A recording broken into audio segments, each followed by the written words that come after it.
Let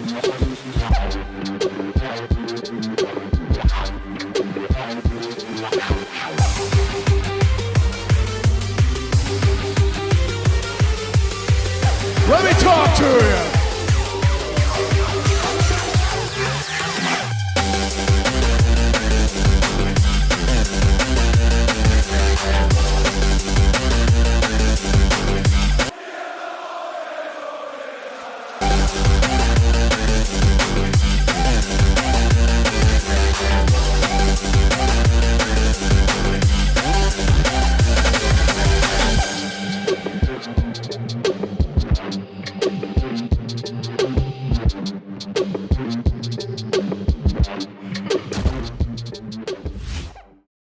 Bonsoir les amis, j'espère que vous allez bien. On se retrouve en live à 1 semaine et demie de WrestleMania. Et aujourd'hui, on a pris la décision, on a essayé une nouvelle technique pour avoir plus de viewers. Je ne m'afficherai pas sur ce live. J'ai pris cette décision, seulement Antoine sera présent. Donc on verra ce que ça donne. Si ça fonctionne, on restera comme ça. Si ça fonctionne pas, on fera peut-être le sens inverse la semaine prochaine, Antoine. Ok. Comme ça, on voit qui cause, qui est la source du problème. Ok. Et puis, on voit. Ok, mais pourquoi tu vas mettre ta photo au lieu de la mienne? Comment ça? Mais pourquoi c'est ma photo pour toi? Parce que c'est une belle photo quand même que j'ai envie de garder dans mon PC jusqu'à ma mort. Ok. Et puis, désolé, mais c'est techniquement pas toi. Mais bon. Bon, j'espère que vous allez bien. En tout cas, couper le son, il sera parfait. Ok, on verra ça, on verra les différentes techniques à déployer au cours des prochaines semaines, ok? Pour l'instant, on est sur ça, on verra bien. J'espère que vous allez bien, on va pouvoir parler de ce qui s'est passé ces dernières semaines. Comment ça va, Antoine? Ça va bien, ça va bien. J'espère que ça va bien, vous aussi, les amis. Pat McAfee, CM Punk, ce sont les deux sujets principaux. Et si je peux me permettre cette semaine, Antoine et le chat, j'ai un jeu aussi. J'ai un jeu personnel. En vrai, c'est pas si dingue que ça. Mais on va dire que c'est un jeu de fou. Comme ça, la hype monte un peu. Le catch est mort en 2026, mais ça va. Et moi, je trouve que les fans de catch, ils en font trop sur un truc. Ça part! Mais on verra bien. Merci Finchy Bonjour, pour le sub. bonsoir à tous émoticônes clignants de On a le son l'œil. des alertes, nous. Quelqu'un peut se sub pour voir si nous, on a le son des alertes? Ça, je vais faire un peu de la merde. Merci beaucoup pour le sub, pour le 23e mois. Moi, je trouve que... Est-ce qu'on peut parler de Pat McAfee tout de suite? Moi, je trouve que les fans en ont fait trop. Et que, en vrai de vrai, c'est pas si mal que ça. Déjà, dans ce chat, qu'est-ce que vous en pensez de ce qu'on a vu vendredi? Rien de ce qu'on a vu... Enfin, juste ce qu'on a vu... ce qu'on a vu vendredi à SmackDown. Parce que, donc pour ceux qui n'auraient pas regardé SmackDown, mais j'imagine que vous avez tous regardé SmackDown, on a appris qui était avec Randy Orton. Et c'est donc Pat McAfee. Pat McAfee qui a juste décidé en fait d'attaquer Cody Rhodes et donc de s'allier officiellement avec Randy Orton. Et c'est vrai qu'il y a quelques semaines, et ça m'avait surpris, il avait dit en podcast, il me semble, en interview, j'en sais rien du tout. En fait, il avait expliqué son absence de la WWE en disant que en fait, la WWE n'avait vraiment plus besoin de lui. Et que le catch avait avancé sans lui, quoi, en gros. Ce qui m'avait très surpris à l'époque, parce que c'est vrai qu'il était à la table des commentateurs, mais j'ai l'impression que ce rôle ne lui plaît plus des masses. Et que en gros il disait ça dans l'interview que juste pour préparer le terrain de son retour, quoi. Est-ce que ça lui plaît vraiment plus d'être à la table des commentateurs? Ça, je ne sais pas. Peut-être c'est juste pour pas spoiler le retour non plus, tu sais. Mais moi, ce que j'ai vu à SmackDown, c'était très très bien. En fait, il y avait des choses bien, des choses pas bien. Sans parler de ce qu'on a appris plus tard, juste par rapport à ce qu'on a vu à SmackDown. Franchement, le fait que quelqu'un comme Pat McAfee rejoigne la storyline, moi, ça me dérange zéro sur papier. Je parle pas de ce qui s'est passé plus tard, on en parlera plus tard, juste après. Mais de ce que j'ai vu à SmackDown, sans les rumeurs, etc. Franchement, en fait, les gens disent ouais, c'est vrai, c'est Randy Orton et Cody Rhodes, pas besoin de quelqu'un. Je suis désolé, mais Si la WWE avait juste fait Cody Rhodes contre Randy Orton, les gens auraient aussi gueulé parce que ce serait rien passé de spécial, il n'y aurait aucune surprise et tout. Là, au moins, c'est une surprise. Et je suis désolé, mais Pat McAfee dans le catch, il a sa place de fou. Les gens, je sais pas pourquoi, ils l'aiment pas dans le catch, je ne sais pas pourquoi. Le gars au micro, il est très très fort. Il adore le catch. Sur le ring, il a toujours été bon. Je ne comprends pas pourquoi les fans s'en prennent à Pat McAfee.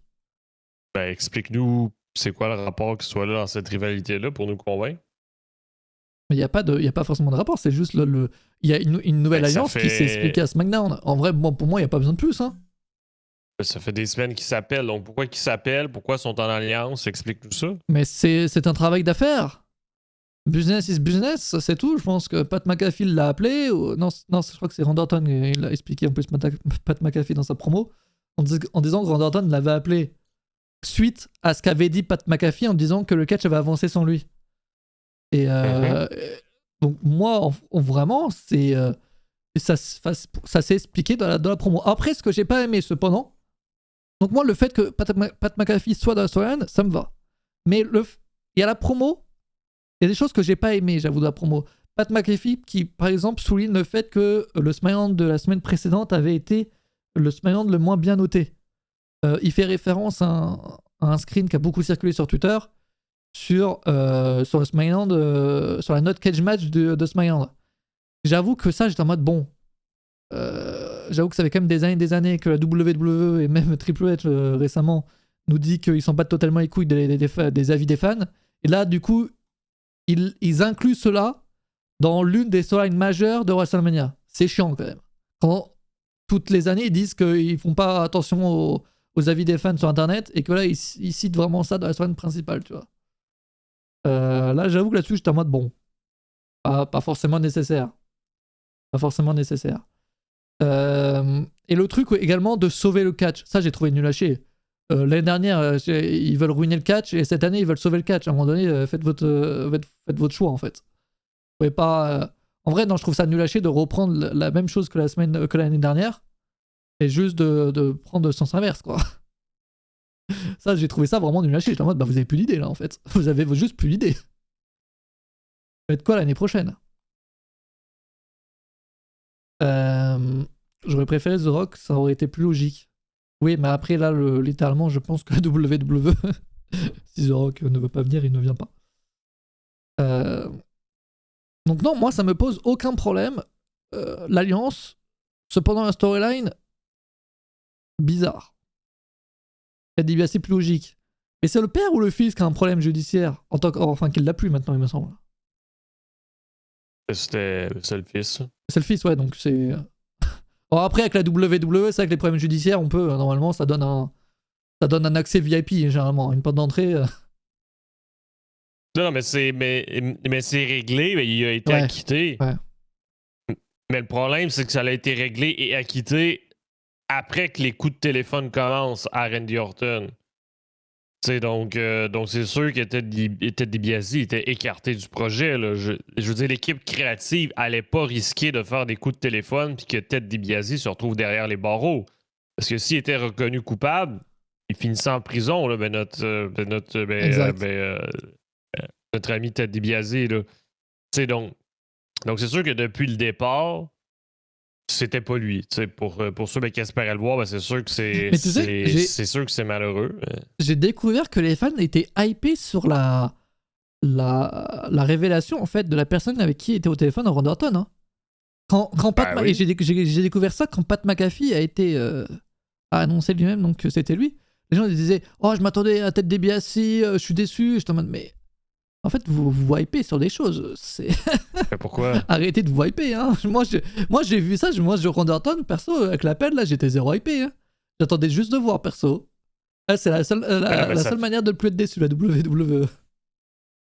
Ben non, mais c'est que ça fait des semaines mais qu'ils lui montrent ça, donc tu t'attends à quelque chose. Moins de 2 semaines. Mais quand même, c'est que tu t'attends à quelque chose. Hein. Ouais, Pat McAfee, pour moi, il coche toutes les cases. Hein. Il coche toutes les cases. Après, je pense aussi qu'en France, Pat McAfee, les gens s'en battent totalement les couilles. Je crois qu'en Amérique, quand même, c'est quand même mieux. Ben, même si en Amérique, les gens le connaissent, ils sont pas contents. Non, mais il y a quand même, c'est moins tranché dans les avis. Les avis sont quand même moins tranchés, je trouve, en Amérique. Pourquoi? L'appui de dislike ou la note mauvaise sur le show. C'est vrai que SmackDown, c'est vrai que du coup sur Cage Match, SmackDown de la semaine dernière a été très très mal noté. J'ai hâte de voir s'ils vont le redire à SmackDown cette semaine, parce que c'est vrai que si tu prends la note du SmackDown précédent pour dire que SmackDown échoue, et que tu prends pas la note du SmackDown de la semaine dernière en comparaison, ce n'est plus l'autre logique. J'aurais préféré Kevin Owens en manager. Je suis désolé, mais non, Kevin Owens ne doit pas être manager. Hein. Vous voyez Kevin Owens en manager, vous? Non, mais les gens aussi, Kevin Owens, Ted DiBiase, mais c'était dans les noms, mais qui revenaient parfois sur les réseaux sociaux ou sur les internets. Là. Les internets, putain, il a 53 ans. Non, mais c'était ça la vanne. Ah, d'accord, pardon. Merci. Mais. Non, mais. Toi, t'es content ou pas? T'en penses quoi? Pas content. Moi, personnellement, moi, qu'est-ce qui me dérange là-dedans? C'est l'aspect Pat McAfee. Qu'est-ce qu'il apporte à la rivalité? Qu'est-ce qu'il apporte au catcheur? Rien du tout. Le fait qu'ils veulent sauver le catch. Moi, c'est ça le problème.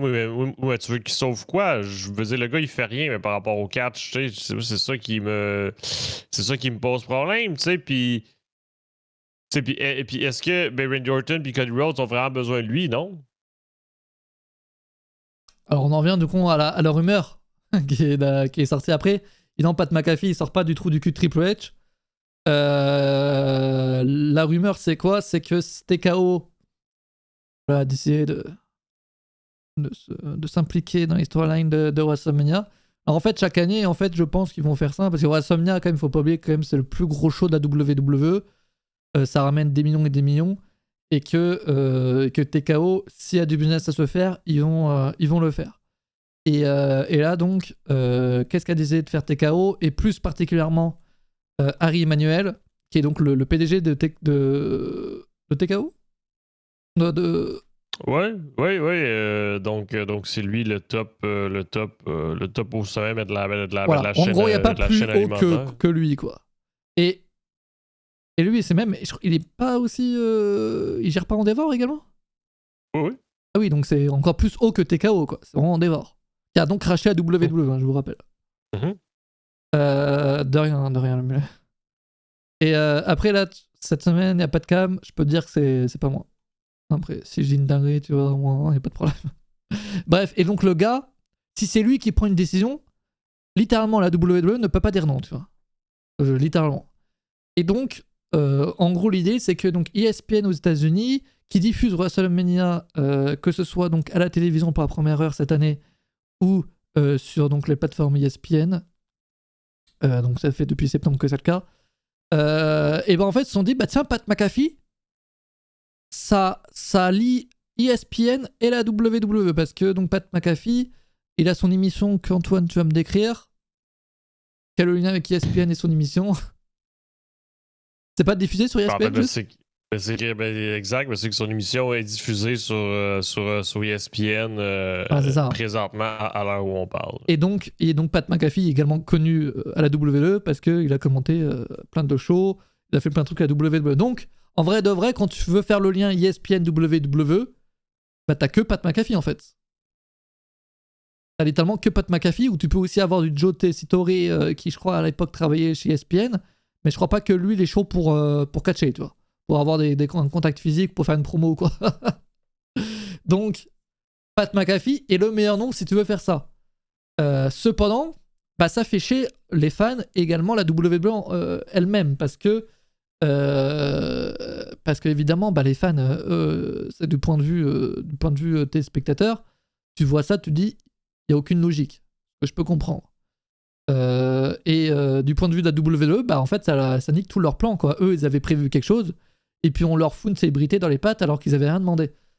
Ce que TKO, en fait, fait très souvent ces dernières années, quand tu regardes. Là, c'est le 3e WrestleMania sous TKO. Le 40, il y avait The Rock, mais The Rock, c'est dans l'univers du catch, tu peux l'impliquer, il n'y a aucun problème là-dessus. L'année dernière, il y avait qui? Il y avait du bon Travis Scott. Travis Scott qu'on nous fout à la dernière minute, on comprend pas pourquoi. Et donc cette année, c'est Pat McAfee. Et c'est vrai que du coup, si c'est ça chaque année, bah ça pose problème. Et apparemment, au sein des coulisses, bah les catcheurs sont pas très contents non plus, quoi. On en parlera également de la promo de CM Punk à Raw. Mais apparemment, ils sont pas contents.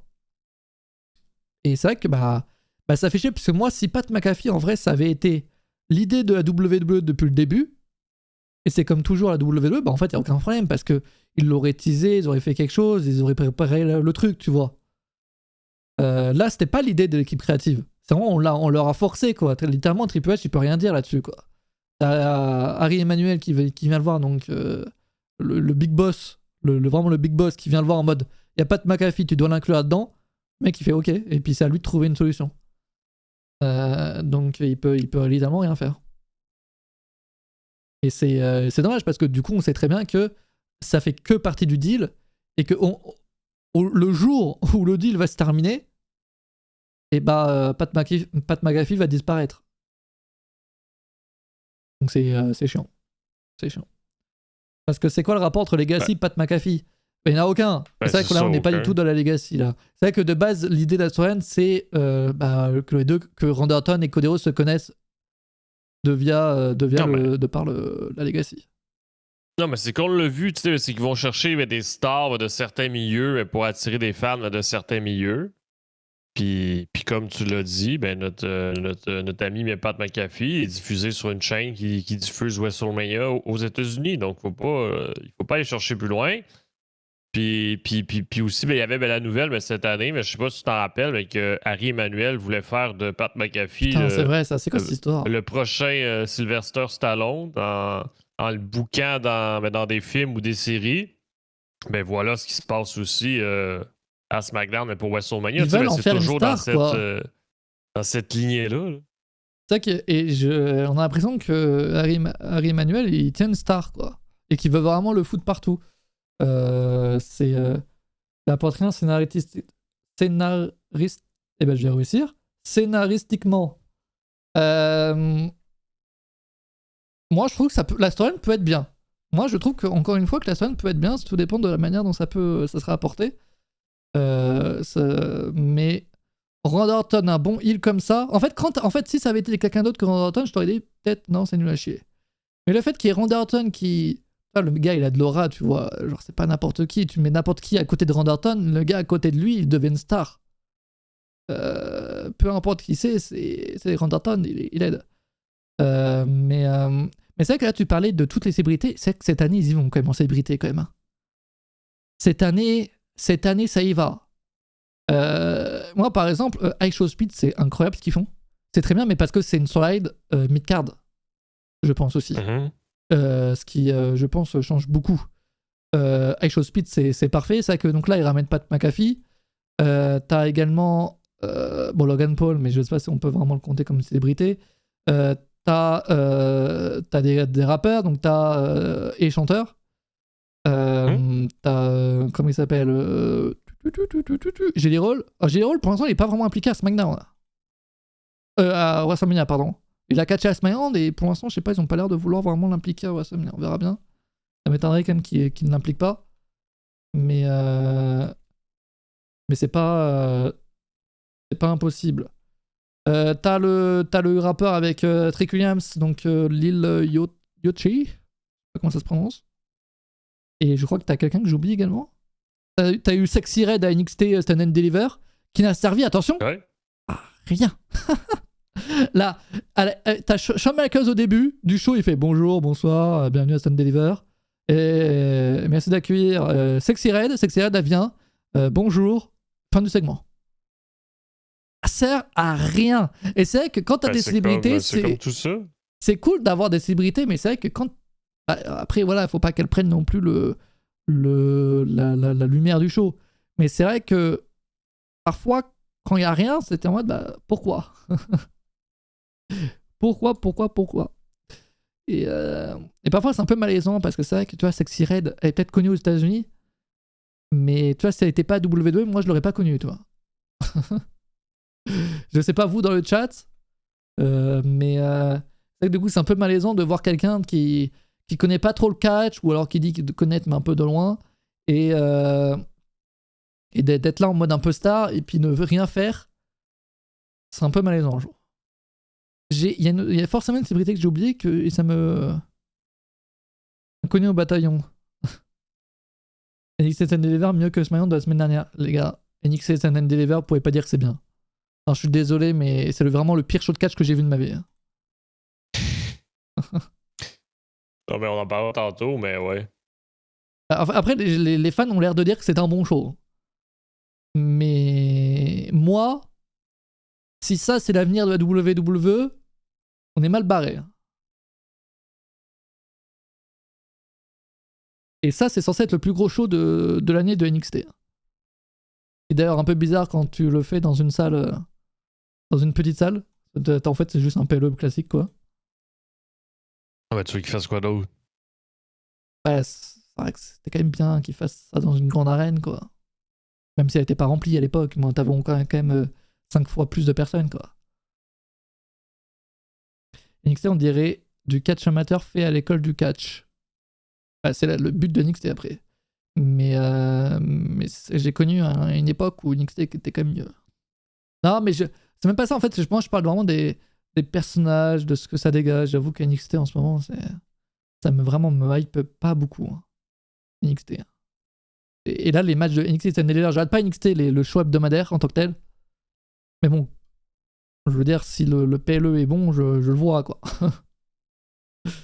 Et c'est vrai que NXT, en fait, dans chaque match, il y a vraiment des catcheurs, je trouve, catastrophiques, quoi. Bref, j'ai pas aimé. Mais bon, voilà, pour Pat McAfee. Pat McAfee interviendra à Mania pour Eddie Orton et J.J. Roll viendra défendre Cody, mais oui, J.J. Roll sera Mania. Ah putain, c'est vrai que J.J. Roll veut intervenir. Ah putain, vous foutez Pat McAfee contre J.J. Roll à WrestleMania en match simple. Ça part. C'est vrai qu'il y a ça aussi comme possibilité. Oui, ils vont nous foutre un match par équipe en nuit 1 et nuit 2, un match simple comme il y a 2 ans. Ah putain, j'avais oublié ça. On parlera d'histoire avec Liv Morgan, Roxanne Perez et Stephanie Baker aussi, ça c'est fou. Bref, on verra, mais c'est vrai que TKO, ils mettent les fans KO, quoi, si tu vois ce que je veux dire.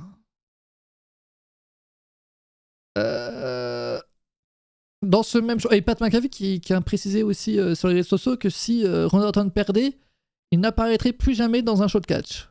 Alors là, c'est la question que je me pose. Est-ce qu'il spoil la victoire de Randy Orton ou est-ce que le gars il quittera définitivement le catch après ça? Parce que c'est soit l'un soit l'autre là. Et en même temps, j'avoue que je vois pas Cody Rhodes rester champion. Je pense que c'est juste un champion de transition entre Drew McIntyre et Randy Orton, honnêtement. Sachant que Randy Orton va battre le record de John Cena un jour ou l'autre. Si ça arrive pas, c'est une honte. Sol Ruka est pas mal. Ah, Sol Ruka, je le dis à chaque fois, Sol Ruka, pour moi, c'est une prise. Hein. C'est une prise. Et c'est pas pour rien, je pense, qu'elle avait été envoyée dans le main roster et puis directement, peu de temps après, renvoyée NXT derrière. Hein. C'est que la prise, elle est spectaculaire. Mais une fois que tu la vois, bah, y a rien d'autre. Hein. Rien d'autre que la prise. Ça va plus loin. Hein. Malheureusement. Mais la prise est spectaculaire, c'est fort. C'est fort, c'est fort.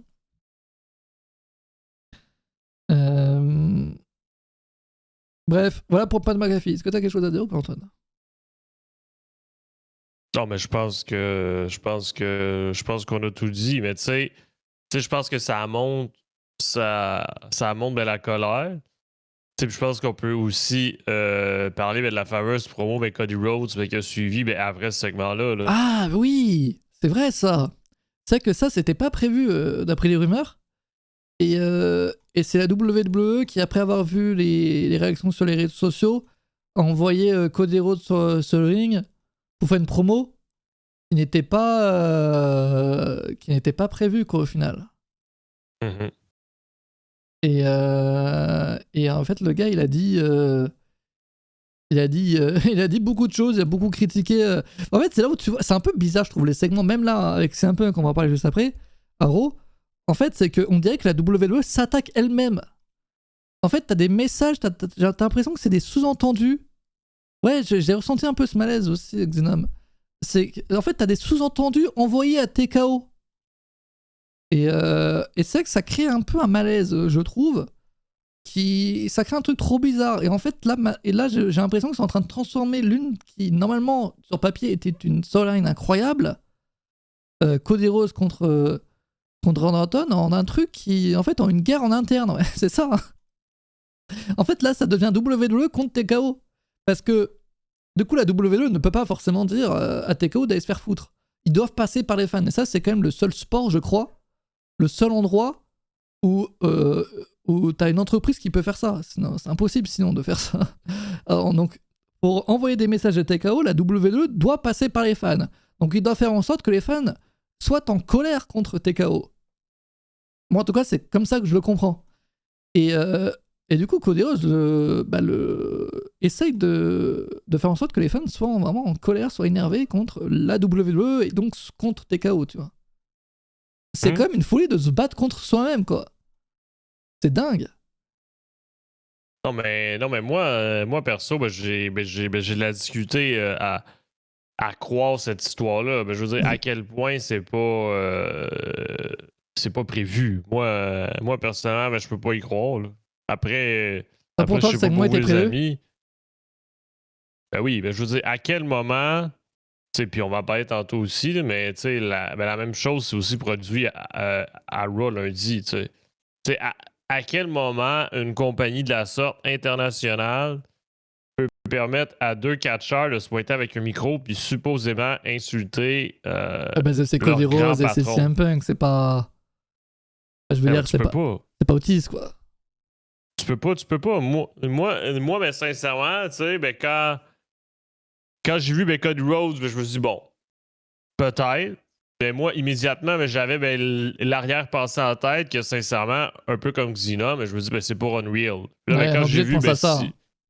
Puis là, quand j'ai vu CM Punk que c'est ajouté à Raw, je me dis, là, c'est clair que c'est volontaire. Là. Je veux dire, je peux pas croire un instant que supposément, il nous laisse sur l'écran un catcheur qui se plaint ouvertement de l'administration TKO. Après, c'est la raison pour laquelle la paye-bombe de CM Punk en 2011 avait été populaire. Hein. Non, mais là, il faut comparer deux. Je veux dire, tu parles de 2011, mais là, on est en 2026, là, justement. Ouais. Je veux dire, en 2011, c'était géré par un seul individu. Là, aujourd'hui, c'est géré par un groupe qui a des intérêts différents. Donc, c'est pour ça que moi, j'ai de la misère à m'imaginer que supposément, qu'ils nous font un segment avec Pat McAfee, puis qu'une heure après, Cody Rhodes vient se plaindre de ça ouvertement. C'est volontaire. C'est pour créer de la haine envers Pat McAfee. Là. C'est sûr. Après, pour moi, il n'y a pas un instant que c'était vraiment un micro ouvert, là, parce que sinon, à quel moment TKO tolérerait ça? Après, pour le coup, Cody Rhodes avait été très attaqué par une chaise, par Randy Orton en début de show. Moi, ça m'a semblé bizarre même de le revoir au milieu du show. Pour moi, si ça avait été prévu, ça aurait été bizarre, quoi. Généralement, quand tu te fais attaquer par une chaise violemment et tout, tu reviens pas au milieu de show. Dans la storyline, si c'est écrit à l'avance, si tout c'est prévu. Effectivement. Ce qui me fait dire que c'était pas prévu. Si, mettons, tout ça n'est pas prévu, OK? Si, mettons, on y va avec ça, là. Ouais. Je veux dire, à quel moment que le groupe TKO ne ferait aucune répercussion / sanction, que ce soit à Cody Rhodes ou que ce soit à Triple H qui gère le show, que ce soit à l'équipe de production pour qu'il coupe le micro. Je veux dire, à quel moment il n'y aurait aucune sanction qui serait infligée, surtout que tu es sur ton plus gros show de l'année, ou est-ce qu'il faut que tout se passe, là, tu sais? Et parce que de son côté, la WWE doit bien expliquer ça par des manières ou d'une autre. Ben moi, j'ai l'impression que c'est calculé. Tu sais, ben, j'ai l'impression que c'est calculé, mais dans le sens que justement, ben, ils savent qu'envoyer Pat McAfee, bon, OK, il faut qu'il le fasse parce que niveau marketing, c'est ça que TKO veut. Mais en même temps, il faut qu'il joue sur le fait que ça va déplaire à des gens. Donc voilà, il nous envoie Cody Rhodes pour répondre aux fans qui sont pas contents de Pat McAfee, tu sais. Ouais, ça peut donc, s'expliquer comme ça, ouais. Donc ça l'évite un peu qu'il y ait une vague de haine, mais qui se déverse contre la WWE. Ben, parce que là, tu te dis, ben, d'un côté, ben, t'as Pat McAfee ben, qui est là et qui a pas le choix d'être là. Puis de l'autre côté, ben, t'as Cody Rhodes, ben, le sauveur, l'opinion des fans. T'sais. Et donc, Raw, t'en parlais, CM Punk arrive sur le ring et nous sort une paille bombe. Alors, le mot paille bombe, il sort très souvent avec quand CM Punk fait une promo. Généralement, on n'a jamais réellement revu une paille bombe de CM Punk depuis 2011 pour moi. À chaque fois qu'il vient sur le ring, quand on dit oh il fait une paille bombe, en vrai de vrai, il balance juste 3 tacles à un catcheur avec lequel il est en rivalité, il n'y a aucune paille bombe. Sauf que là, cette semaine, c'était quand même assez différent. Au début, donc, il s'en prend à Roman Reigns dans sa storyline, etc. Donc ça, il n'y a aucun problème. Tout en, évidemment, s'asseyant comme à l'époque. Et plus tard, en fait, là, il parle de Pat McAfee et de TKO. Et là, ce qui est quand même dingue, c'est qu'il dit à TKO de baisser les prix des billets. Et alors, on a appris plus tard que la WWE avait bien prévu une promo de CM Punk, mais que CM Punk aurait tout simplement improvisé sa promo. Mais moi, par exemple, quand tu dis comment la WWE peut laisser faire ça, etc. à l'antenne, ils vont pas ils vont pas cut le segment comme ça, tu vois. Mais pour moi, encore une fois, tout ça, c'est une stratégie marketing. Je veux dire, mais tantôt, on disait qu'il y avait des fans qui se plaignaient de Pat McAfee. Ben là, on a des fans qui font quoi? Qui se plaignent des prix des billets. C'est-à-dire qu'ils comptent faire quoi avec les prix des billets? Ils vont les descendre? Ils veulent changer la perception des prix. Est-ce qu'ils vont les descendre vraiment? Je n'ai pas la réponse à tes questions. Mais est-ce qu'ils veulent changer la perception avec les gens? Tu sais, des fois, un produit peut être cher, mais si tu arrives à transformer l'opinion des gens puis justifier sa valeur, les gens oublient que c'est cher. Bon. Ouais, mais dans ce cas-là, il faut que quelqu'un réponde à CM Punk, là. Parce que là, le gars, il est du côté des fans. Oui, il y a sûrement quelqu'un quelque part qui va répondre, puis on va voir. Non, c'est bien que les fans payent 20 000 pour me voir à WrestleMania. Non, mais Pat McAfee, Pat McAfee, sur Twitter, il a un peu. Il a un peu joué en disant que CM Punk avait avoué qu'il valait pas le prix des billets. Là, donc, tout ça, c'est une. Tout ça, c'est une façon d'en jouer, mais pour moi, encore une fois, là, je veux dire, à quel moment tu pourrais autoriser que quelqu'un se plaigne du prix des billets ou du booking et que ce soit pas prévu? Je suis désolé, mais c'est impossible. Puis si, exemple, là, il y avait un réel problème avec ce que CM Punk a dit ou Cody Rhodes a dit, là, mais pourquoi le segment est en entier sur YouTube ou sur les réseaux sociaux? Ça, pour moi, c'est parce que WWE est d'accord avec CM Punk. C'est ça qu'ils ont. La WWE a publié le segment en entier de CM Punk sur YouTube. Généralement, s'ils sont pas d'accord avec quelque chose ou que quelque chose n'était pas prévu, c'est coupé. Bon, et voilà. Ils ont coupé. Là, le segment est en entier sur YouTube.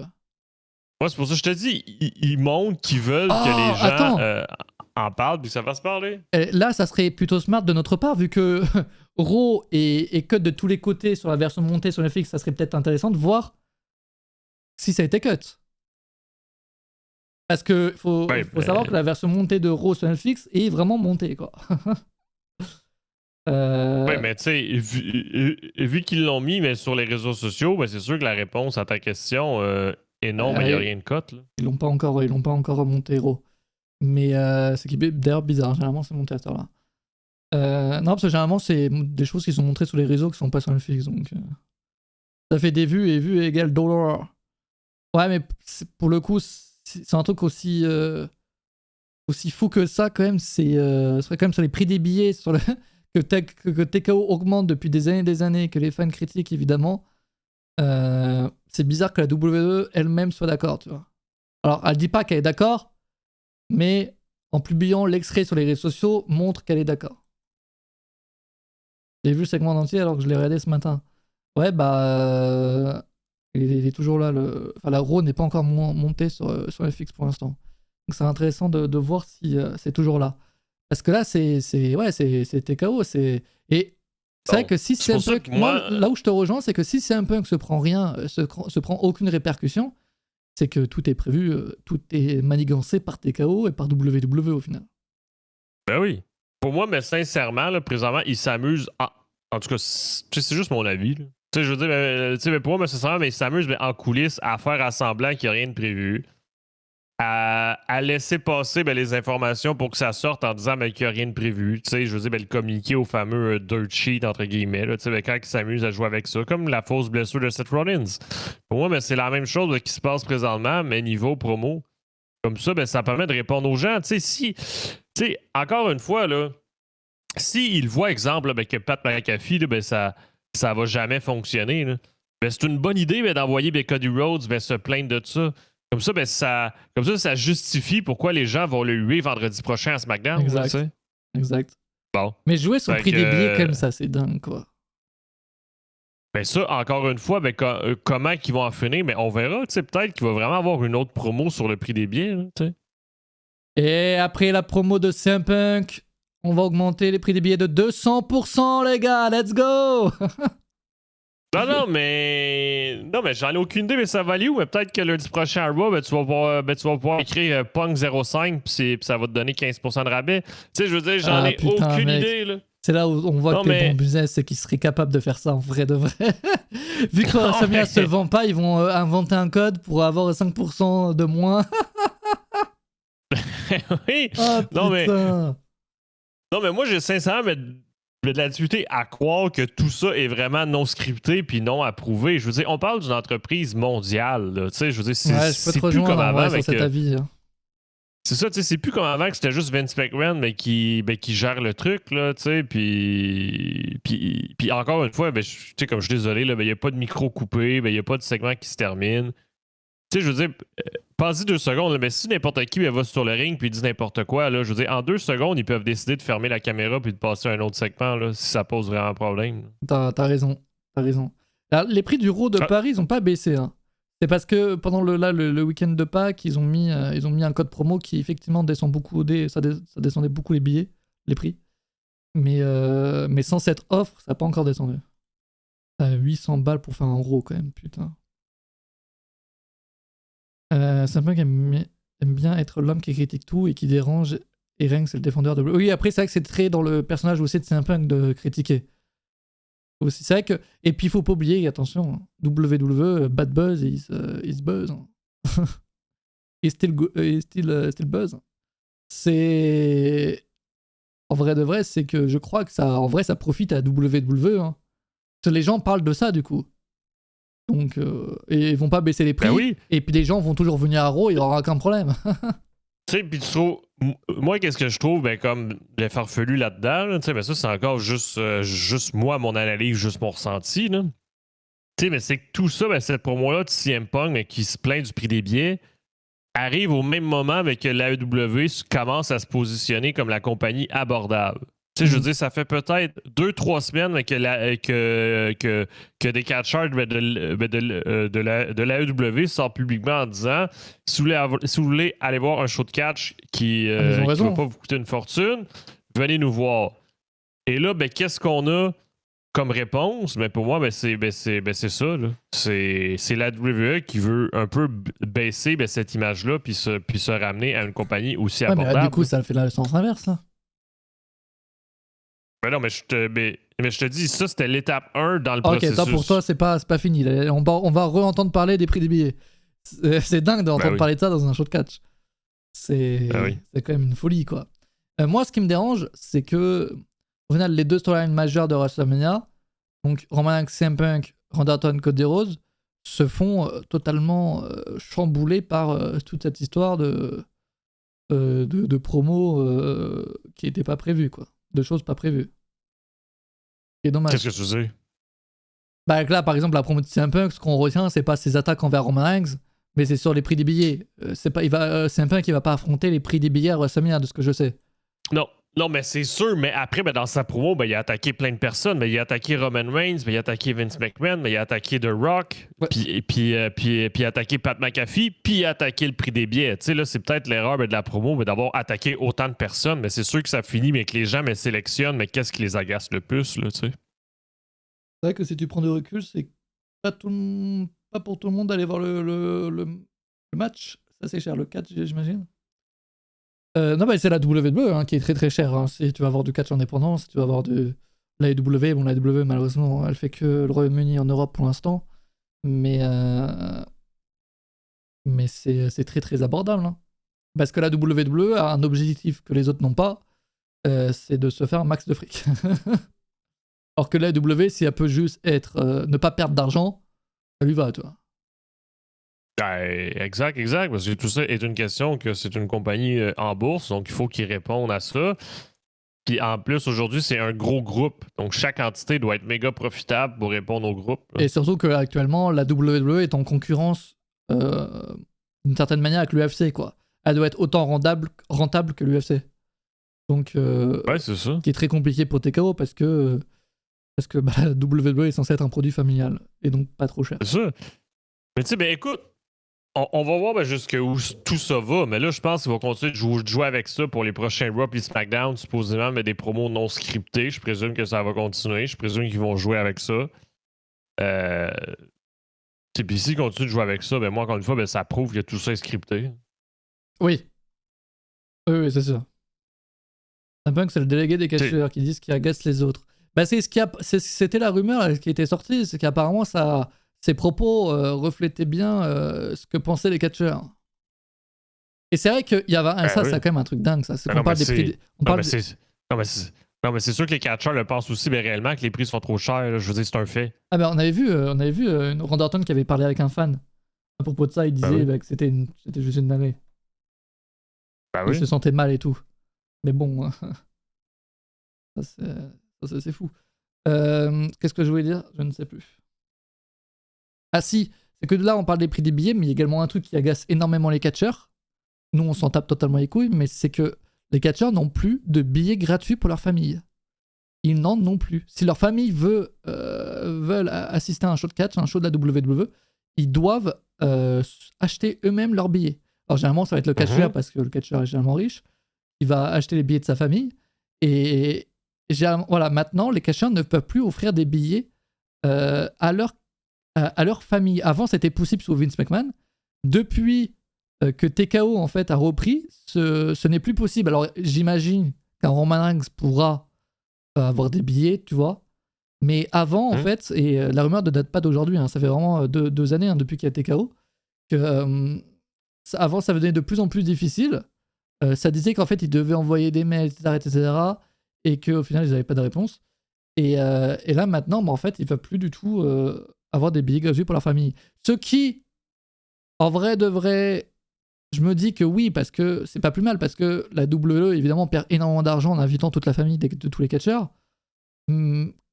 Quand il y a une arène qui est remplie par les fans qui achètent leurs propres billets, je me dis que, ouais, voilà, il n'y a plus de place de l'arène, il n'y a pas de place de l'arène, tu vois, juste la WWE actuellement fait des sold out, donc voilà, il n'y a pas de place, il n'y a pas de place.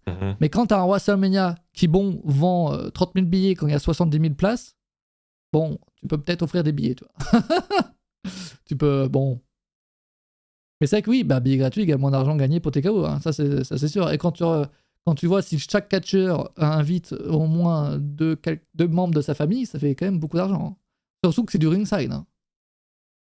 Donc. Je comprends tout ça, mais avant c'était quelque chose qui était possible. Mais c'est vrai que quand t'es catcheur, t'as aussi ce truc de dire bah tu mets ton corps en jeu pour une compagnie. Cette compagnie, elle peut quand même t'offrir quelques billets, quoi.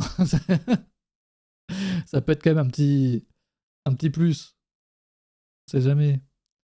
Mais ouais, donc là, en fait, il y a tous les catcheurs. Les catcheurs, on n'en parle pas, mais je crois qu'il y avait Lana qui en avait parlé de Rusev qui avait acheté des billets pour sa famille pour WrestleMania, quoi. Donc les gars, en fait, quand il y a un show là, avec les billetteries, il n'y a pas que les fans hein, sur la billetterie maintenant, il y a aussi les catcheurs. Hein.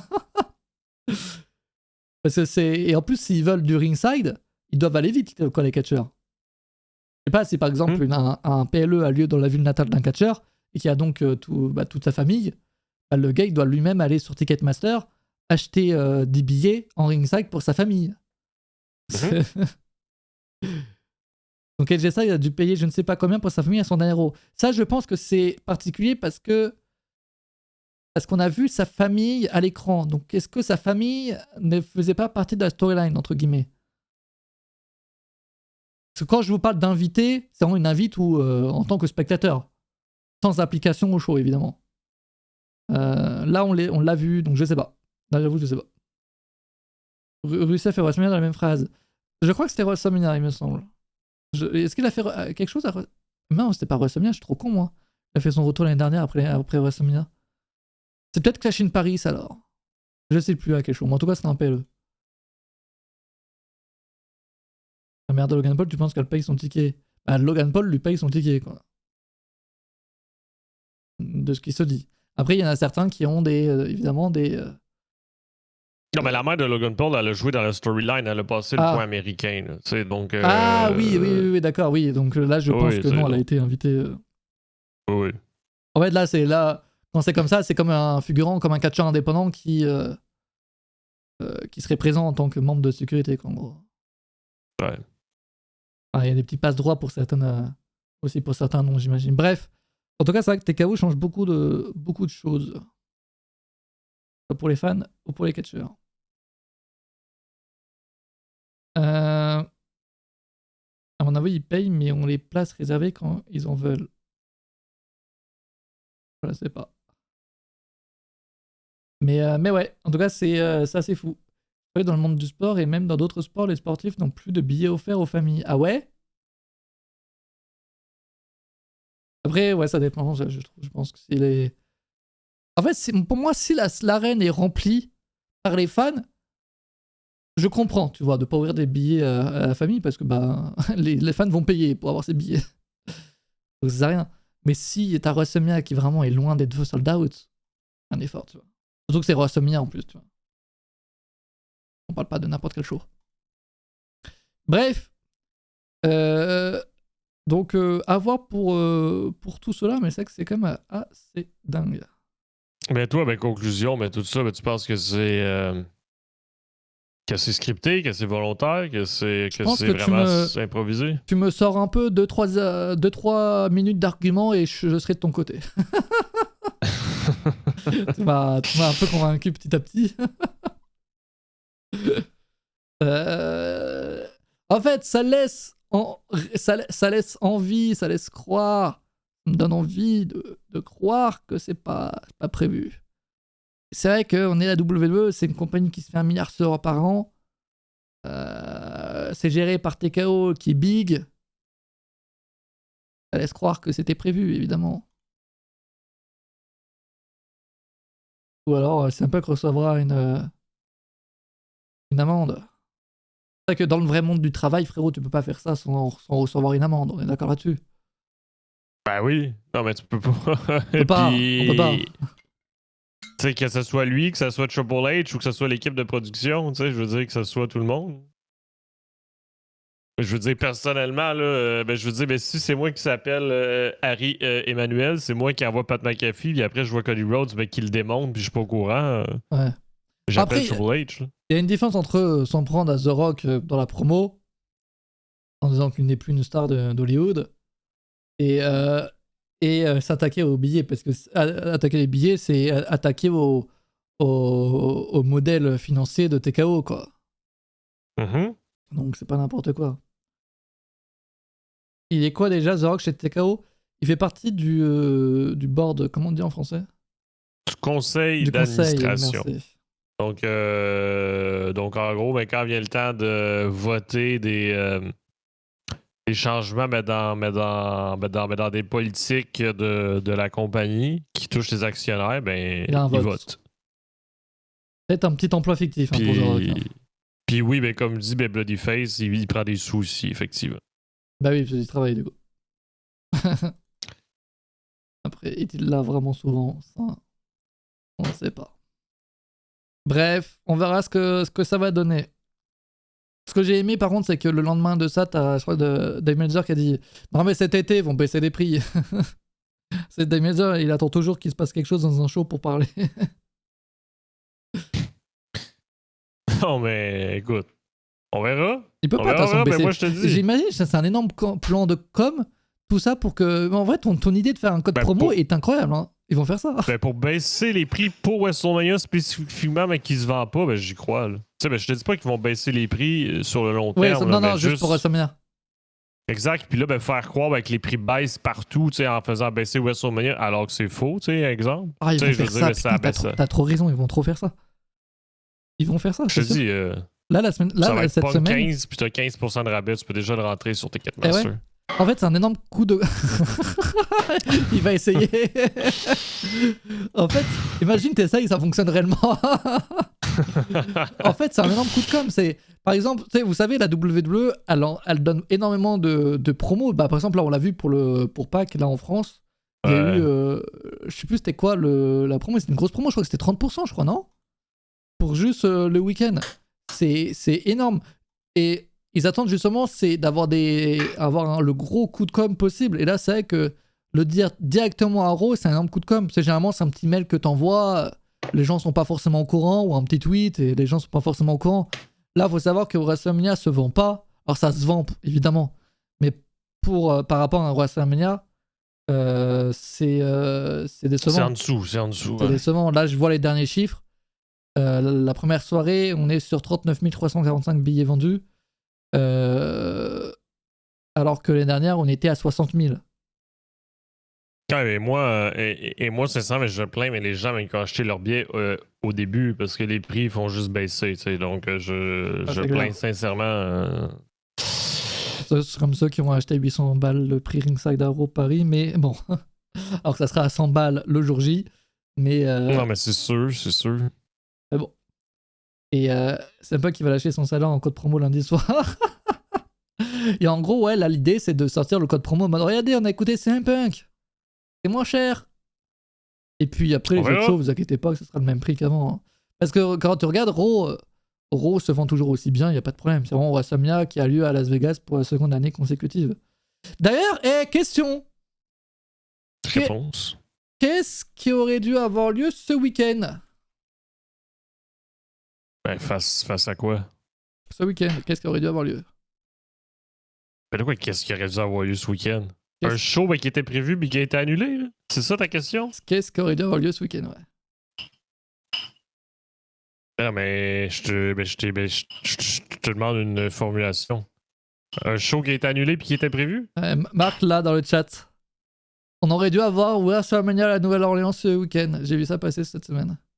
Le 11 et le 12 avril, là, vous voyez pas, mais je vous le dis, c'est le 11 et le 12 avril, c'est ce week-end. On aurait dû avoir un meilleur show, je pense. La Nouvelle-Orléans, moi, j'avoue que, je sais pas, c'est toujours un peu des shows moi, qui me hype un peu, les WrestleMania à Nouvelle-Orléans. On en a eu 2 jusqu'à présent. C'est juste parce que ça parle un peu français. Non, je sais pas, il y a une vibe que j'aime bien. Tu sais, généralement, je trouve les vidéos, les packages et tout, c'est sympa. La musique, elle est cool. Je regarde s'ils ont trouvé un événement pour remplacer WrestleMania ce week-end. Ah, dans le au stade? Au Superdome? Et oui, et ils ont trouvé une compétition de rodéo. Le Rodeo Fest. Le stade a une compétition de rodéo au lieu de WrestleMania cette année, c'est pas mal. Est-ce que c'est une compétition? TKO fait aussi du rodéo, est-ce que c'est TKO? Non. Okay. C'est un truc avec des chanteurs country puis du rodéo. Puis, Ah, bien Nouvelle-Orléans, quoi. Ambiance à Nouvelle-Orléans, en général, pas que les shows W est cool. Oui, je parle des shows WWE parce que je ne suis que ça. Mais j'imagine que ça se prête à l'ambiance de la Nouvelle-Orléans. J'avoue que s'il y a bien un endroit où j'aimerais bien aller aux États-Unis, ce serait plus la Nouvelle-Orléans, tu vois. J'avoue que, genre Las Vegas, zéro envie, tu vois. Mais genre vraiment zéro. Évidemment, je dis ça par rapport à ce que je vois à la WWE. C'est quand même. Ça fut quand même la plus grande arnaque, là, parce qu'on se rappelle qu'ils leur ont promis un gros show en échange, patati patata. Bah, c'est-à-dire que ça, cette histoire, si vous ne l'avez plus, c'est comme The Rock qui était venu à SmackDown vraiment en big surprise, en annonçant officiellement WrestleMania 42. Donc ça, c'était en 2025. En 2026, à Nouvelle-Orléans, au Superdome. Avec les dates et tout, quoi. C'est vraiment la première fois qu'ils font une annonce aussi grosse comme ça, quoi. C'est The Rock qui annonce WrestleMania avec les dates et tout, tu vois. C'est vraiment big. Et en fait, bah après, t'as Las Vegas qui entre en négociation, qui sort visiblement un plus gros chèque, que TKO évidemment prend, avec grand plaisir. Et qu'est-ce qu'ils annoncent, la WWE? Non mais, la Nouvelle-Orléans, vous aurez WrestleMania, mais pas cette année, plus tard, d'accord? Au lieu de cela, vous aurez Money in the Bank en 2026. C'est cool. Et ils ont pas dit aussi SummerSlam? Je sais plus ça. Mais après ça, c'est vrai que il y a les rumeurs qui disaient que bon, ceux qui gèrent la Nouvelle-Orléans, ils croient à rien tant qu'ils voient rien, quoi. Et autrement dit, WrestleMania à Nouvelle-Orléans, ils oublient un peu, ils savent que ça aura pas lieu, quoi, en gros. Est-ce que la WWE peut promettre quelque chose tant qu'il n'y a pas de contrat signé? Oui, j'imagine. Et ne pas l'organiser, parce qu'à tout moment, WrestleMania à Nouvelle-Orléans n'a jamais lieu. On sait que l'année prochaine, c'est l'Arabie Saoudite. Et j'imagine que d'ici là, 2028, ils auront d'autres deals incroyables à WWE. Non, mais tout dépasse, c'est quoi qui est signé, hein? En sachant qu'on n'oublie pas, il y a aussi Indianapolis qui voulait WrestleMania, non? Je crois qu'Indianapolis devait avoir WrestleMania, Royal Rumble, SummerSlam. Et je crois que là, ils ont eu le Royal Rumble, l'année dernière, il me semble. SummerSlam, je crois qu'ils l'ont eu également, non? C'est des shows faciles à organiser, ça, après. WrestleMania, c'est-à-dire qu'il y a des... Ça se bat moins, quoi, SummerSlam, que WrestleMania. Londres, c'est mort, ils n'auront jamais Mania. Bah, à Londres, il va falloir sortir les billets, comme on donnait ça, que c'est bien beau de dire dans toutes les interviews, etc., on veut WrestleMania. Mais ce serait impossible. Mais il faut sortir les billets, quoi. Sortir les billets. Non, SummerSlam, Indianapolis, ça n'a toujours pas lieu. Mais sans lâcher les billets, c'est vrai que là, actuellement, TKO, WWE, en fait, ils se font acheter par tellement de villes jusqu'au jour où les villes vont arrêter de mettre énormément de billets. Mais c'est vrai que les shows de catch rapportent énormément. On le voit pas vraiment, mais c'est vrai que quand tu vois les chiffres et tout, c'est exceptionnel. Non, mais déjà là, personne ne peut égaler ce que l'Arabie Saoudite a offert cette année. Donc déjà là, et là imagine, on voit qu'est-ce qui va se passer après. Et là, imagine Las Vegas l'année prochaine. C'est elle ou fake l'info d'un pélo en 2027 en France. C'était les rumeurs. D'un gros pélo en 2027, mais en tout cas. Mais quand tu vois que même déjà ce qui est annoncé, ça change, faut pas trop se prêter aux rumeurs, quoi. Faut pas trop se prêter aux rumeurs. Ok, moi, je vous donne mon petit jeu du jour. J'ai vu cette image-là passer sur Twitter. Je me suis dit, est-ce que vous allez reconnaître tout le monde? J'ai essayé. Je crois qu'il y a genre 2 personnes que moi je reconnais pas. Antoine, je te laisse faire la liste. C'est ça, ça me paraît l'image en big. Ah ben je vais essayer de la mettre plus grande. Ok, je l'ai plus grande. Je peux te l'envoyer sur Discord si tu veux.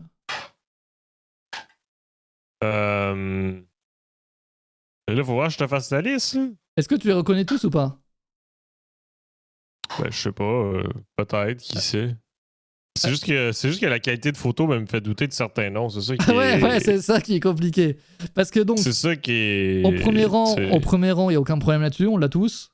Ouais, Bayley, Billy Gunn, Alexa Bliss. Ok, voilà. Derrière, à gauche. Ben, je dirais Baron Corbin. Exact. À sa gauche. Je suis vraiment pas sûr, mais on dirait peut-être Shawn Spears. Ouais, j'aurais dit la même. Et là, par contre, tu vois, à sa gauche, avec la crête, aucune idée. Avec la crête? À gauche de Shawn Spears. À gauche, on vient de dire Baron Corbin. Non, à sa gauche. Ben, celui qu'on voit juste les yeux? Oui, avec la crête. Ben là... C'est sûr que si on voit rien, c'est complexe. Ouais, mais parfois, tu as avec des cheveux, tu peux reconnaître. Est-ce que vous l'avez ou pas, le chat, le gars? Ben, déjà, la qualité de la photo... Tu veux que je zoome encore plus pour que la qualité soit encore plus mauvaise ou pas? Ouais. Voilà, je vous l'offre. Merci. Elle est gratos. Bon, moi, je sais pas. À sa gauche, donc Charles Flair. À sa gauche, j'avoue que, tu vois, je sais pas du tout. Je sais pas du tout. C'est une. Avec la capuche, là. On dirait pas le gars, tu sais, de Chris Sabine? Oui, On dirait vraiment lui, mais c'est vraiment pas lui, hein, normalement. Ouais, C'est vraiment pas lui. À sa gauche, c'est le gars des Vaudevillains, c'est Simon Gotch. Ouais. Derrière, je reconnais pas du tout celui qui est à droite. Alors, il y a Kevin Owens derrière. Mais qui est devant, je sais pas du tout. Là, derrière, je sais pas. Là, il y a Finn Balor. À côté, je sais pas du tout. Là, il y a Norey Rosé. Et puis voilà. On dirait Rhino. Non, je crois pas. Je crois pas. Bon, en tout cas, la photo, pour ceux qui veulent savoir c'est quoi le contexte, c'est Dusty Rhodes, donc décédé en 2015, qui donc est au Performance Center, j'imagine, avec la classe du Performance Center de 2015, quoi. Avec les catcheurs qui s'entraînaient à l'époque. Alors, à part Billy Gunn, je crois qu'il s'entraînait pas vraiment avec cette classe-là. Pour le coach, là. Oui, voilà. Mais. Ben oui, mais je pense que c'est Pac avec les lunettes. Là. Je pense que notre ami Ximus a raison avec l'Evil Pac. Avec les lunettes. Ah, putain! C'était son look de l'époque. Là. Ah oui, oui, oui, oui. Ah, t'as raison. T'as raison. Ah, vous dites quoi, vous? Attends, Rhino, là, c'était pour qui, Rhino? C'est pour le mec avec la crête? Ouais. Je sais pas. Putain, en même temps, j'ai pas envie de savoir. Donc, il y a le mec avec la crête et le gars qui est tout à droite devant Kevin Owens, pour l'instant que j'ai pas. Tommy Dreamer, ça dit? Tommy Dreamer, je crois qu'en 2015, c'est possible qu'il soit là. Ah oui, il y a Sami Zayn derrière, j'avais pas vu. Déjà le boss à l'époque. Sur le ring, tranquille. Bref. Oh, ce genre de C'est un oubli photo. volontaire, hein, t'as pas. Non, j'ai vu Kevin Owens quand même, je tiens à le dire. Voilà, petit jeu qui régale. Qui régale. C'est pas le mec de Natalia Tyson Kidd. De tout à droite? Je crois pas. Non, mais ça monte une autre époque, hein. Ah ouais. Ouais, ça fait 11 ans quand même. Hein. Ça fait passe 11. vite, il n'y a plus de saison. Ça fait 11 ans. Ah putain, je viens de voir ce que tu m'as mis.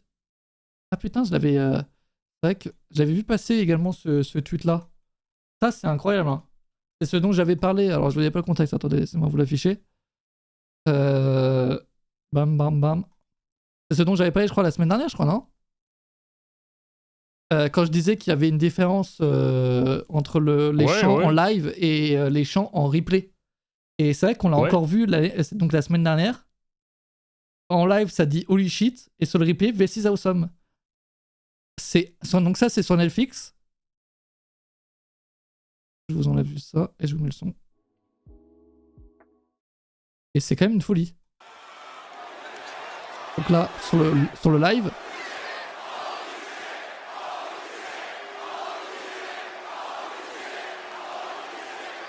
Et là, la version du replay édité.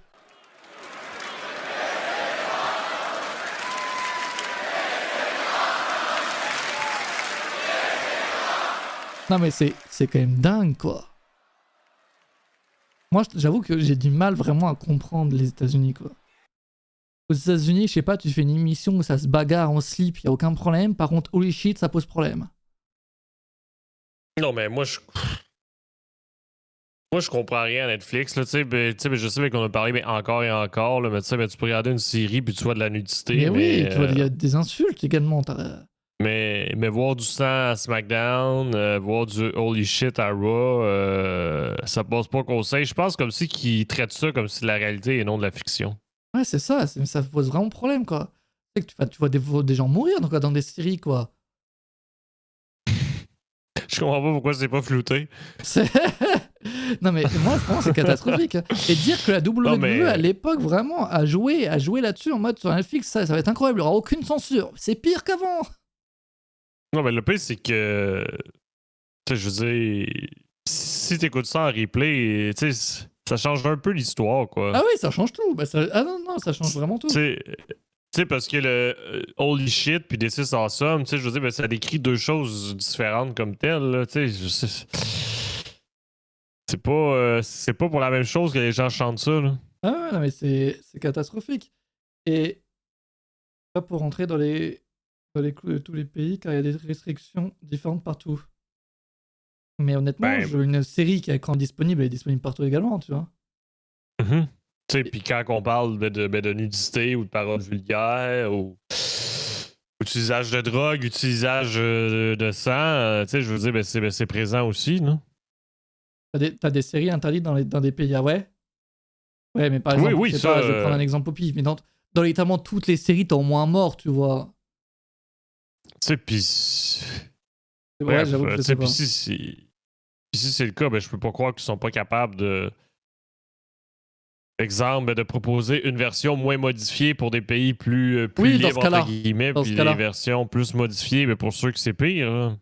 Oui, exactement. Et puis, c'est un peu hypocrite aussi, parce que en live, alors, on a le droit de dire holy shit, mais par contre, édité, ah non, ça sera V6 Awesome, les gars. C'est-à-dire que aussi. sur Netflix, tu peux écouter holy shit, mais 2 jours après, non, ça sera plus d'insultes 2 jours après. Les insultes, c'est qu'en direct, et un jour après. Ouais. 2 jours après, c'est interdit. Ah, c'est dingue. C'est dingue. Et ce qui est dingue, c'est que à l'époque, sur le network, on est d'accord que ça, il y avait zéro ça à l'époque sur le network. Il n'y avait pas de montage à ce point-là. C'était plus des changements d'angle de caméra. Ouais, voilà, des bots ou quoi, mais c'était pas ça. Oui, des fois, il y avait des changements de son pour accentuer des réactions. Mais des changements de chant aussi souvent, personnellement, non. Ouais, souvent en live, le shit est souvent mute en live. Oui, c'est vrai. Mais là, en l'occurrence, je crois que dans ce segment-là, il l'est pas, je crois.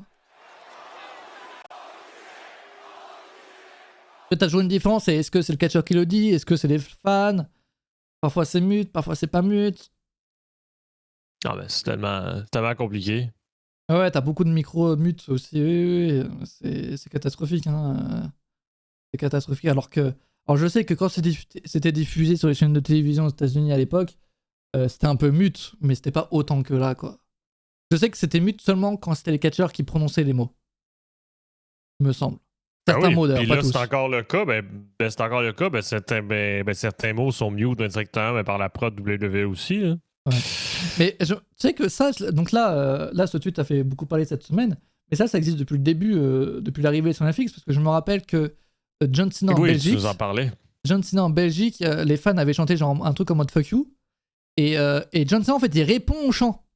Et en fait aujourd'hui, si tu regardes ce segment-là, ça n'a plus aucun sens, parce que John Cena du coup il réemploie le chant, les mots du chant, mais du coup nous on entend un autre chant au final, donc en fait on comprend pas, on ne comprend juste pas. C'est une dinguerie. Oui, par contre, quand c'est en français, forcément, ils s'en battent totalement les couilles. Il me semble qu'aux États-Unis, tu peux dire une insulte dans une autre langue sans problème. Et tu le vois d'ailleurs avec le segment Liv Morgan, Stephanie Vaquer, où elle s'insulte en espagnol. Et que ça pose aucun problème. C'est-à-dire que le mot puta, quand même, il faut le prononcer, quand même. Donc, c'est trop chiant, c'est mute de merde, ça te sort des storylines, c'est clair. Moi, ce que je comprends pas aussi, c'est que la WWE sait que c'est mute dans la version, c'est-à-dire que par le diffuseur officiel, tu vois, mais ça l'empêche pas d'employer encore ces mots-là à l'antenne, tu vois. Ça, je comprends pas aussi que la WWE ne change pas là-dessus. Ouais, ben après, tu sais, est-ce qu'ils sont vraiment au courant, tu sais, c'est Netflix qui fait clairement le montage, est-ce qu'ils sont vraiment au courant de tout ce qui est mute ensuite? Ah, ils sont au courant de tout. C'est même eux qui font, je pense, la version éditée. C'est pas Netflix. Il doit quand même y avoir un accord. Ben non, ils sont même pas au courant de la promo de CM Punk, supposément, Mathis. Voyons. Mais... Il vaut mieux le regarder le jour même que 5 jours après. Alors oui, donc si vous voulez garder la version live, vous avez jusqu'à mercredi, genre après, pour regarder Raw, quoi. Et SmackDown, pareil. Vous voulez garder cette version live. Qui peut être éditée en live, cependant, mais... qui est moins pire. Mais qui est moins pire. En tout cas, il n'y a pas de remplacement de chant ou quoi. Exact. Jusqu'au jour où ça arrivera, mais pour l'instant, c'est pas le cas. Aïe, aïe, aïe. Bref, j'avais vu ça passer quand même. C'est vrai que c'est... catastrophique. Apparemment, Antoine, t'as une question à 10 jours de WrestleMania. Oui. Oui, non, mais j'avais une question aussi un peu historique pour toi. Tu sais, je veux dire, c'était le jeu de la semaine. On a trouvé une question WrestleMania pour toi. J'ai vu passer sur les réseaux sociaux un moment inoubliable que je me suis rappelé que pour toi, ben, t'avais marqué à vie parce que ça t'avait donné pas une raison de vivre, mais de l'espoir. Ça t'avait donné de l'espoir, mais toi aussi, mais tu t'étais dit un jour, je peux le faire. Mais je me rappelle, on avait vécu ce moment en live. Bon, balance. Donc, la question est, pour toi, Mathis, qui est devenu le champion WWE le plus jeune il y a 8 ans, jour pour jour? Ah, je l'ai vu passer. Comment il s'appelle, le fils de l'arbitre? Nathan. Ouais, il s'appelle pas Nathan. Attends, ça commence par un N, non? Ouais. Nathalie. Attends, je regarde pas le chat. Nicolas. Exact. À 8 ans. À l'époque. Exact. Mais non, mais ça fait déjà 8 ans, mais ça fait 8 ans? Attends, c'est quoi j'ai écrit comme connerie, moi? Il avait 8 ans en 2018? Comme connerie, moi. Ça fait déjà. Alors, c'était en 2018. Ouais, c'était en 2018. Donc, et il avait quel âge à l'époque? Exact. Là, tu m'en demandes beaucoup. Il avait pas genre 10 ans, un truc du genre? Ouais, ben grosso modo, ouais. Ouais, c'était le fils de l'arbitre. Ouais, c'était WrestleMania 34, donc ouais, 2018. Putain, ouais, c'est... puis pour ceux qui s'en souviennent, mais ce moment historique était juste avant le main event de la soirée. Donc, préparez-vous à cette année. Préparez-vous à cette année. Moi, je suis désolé, mais tu vois, ça, c'est le genre de segment que les fans critiquent sur le moment. Ça, tu vois, tu fous ça... Là, on voit ça en live ce week-end. Imagine, à WrestleMania ce week-end, tu vois ça en live, les fans critiquent. Alors que, je suis désolé, mais c'est un moment de WrestleMania qui est plutôt cool. Ça se regarde. Et on s'attend à une surprise de fou, il y a eu ce gosse. Ouais, Bronson elle est dans la foule et tout. Moi, j'ai trouvé ça drôle à l'époque. J'avais bien aimé. C'était le fils d'un arbitre en plus, donc c'est pas n'importe qui. T'as quand même le truc, quoi. Le gars, t'imagines, tu reviens en cours, tu dis que t'as été à WrestleMania, quoi. C'est comme dingue. Mm-hmm. Il avait 10 ans à l'époque, donc il est officiellement majeur aujourd'hui. Même dingue. 8 ans. Exact. Donc tout ça, on pourrait le comparer un peu à ce week-end. Mais oui, on a encore des gros sujets à aborder, comme dit JPF, DVD. Puis aussi, il faut présenter le programme des 2 nuits de WrestleMania 42. Là. Mais juste, genre, je termine sur ça, c'est que t'as pas eu de chance sur ton quiz du jour parce que j'ai vu un tweet de merde cette semaine d'un Américain, évidemment, qui disait: est-ce que H.O. Sweet serait pas le plus jeune à catcher à WrestleMania? Bah non. C'est vrai qu'il est très jeune, H.O. Speed, 21 ans, il me semble. Mais non, du coup, ce sera difficile à battre, là. Ce sera difficile à battre. Javon Evans n'est pas plus jeune que lui? Je crois qu'ils sont tous les deux 21 ans. Ok, ouais. Il me semble. Après, c'est une question de jour et de mois, là. Mais oui, effectivement. Ben oui, non, mais c'est quoi tu veux te parler en premier? Mais DVD parlons ou de DVD, on parle de WrestleMania juste après. Ok. Je pense. Il faut pas oublier également le segment Les Morgan qui est quand même assez dingue. Bon. Faisons un point sur les francophones. On n'oublie pas 3 francophones. Oula. 3 francophones français, Belgique qui sont signés dans les grosses compagnies américaines. Nous avons donc Elio Lefleur, DVD. J'aime bien dire DVD alors que ça, du coup ça me fume maintenant. À la WWE et Ricky Sosa à la TNA. Ricky Sosa, pas de nouvelles cette semaine, il me semble. Oh oui, il était à TNA Impact la semaine dernière, mais pour un segment coulisses, il y a eu un face-à-face avec Eric Young. Et ce jeudi à TNA Impact aussi, le 9 avril, il est annoncé pour un segment pour un segment micro. Ok, donc pas de match en tout cas pour l'instant. Non. Très bien. Concernant Elio Lefleur, donc blessé, il a annoncé qu'il allait s'absenter 6 mois, je crois. Exact. 6 mois L'épaule. à cause d'une blessure à l'épaule. Donc c'est malheureux. Il abandonne le titre WWE Speed et il a subi son opération. Il a... Et il a confirmé que ça a bien été hier sur les réseaux sociaux. Il dit que l'opération a été un succès. C'est la bonne nouvelle. Donc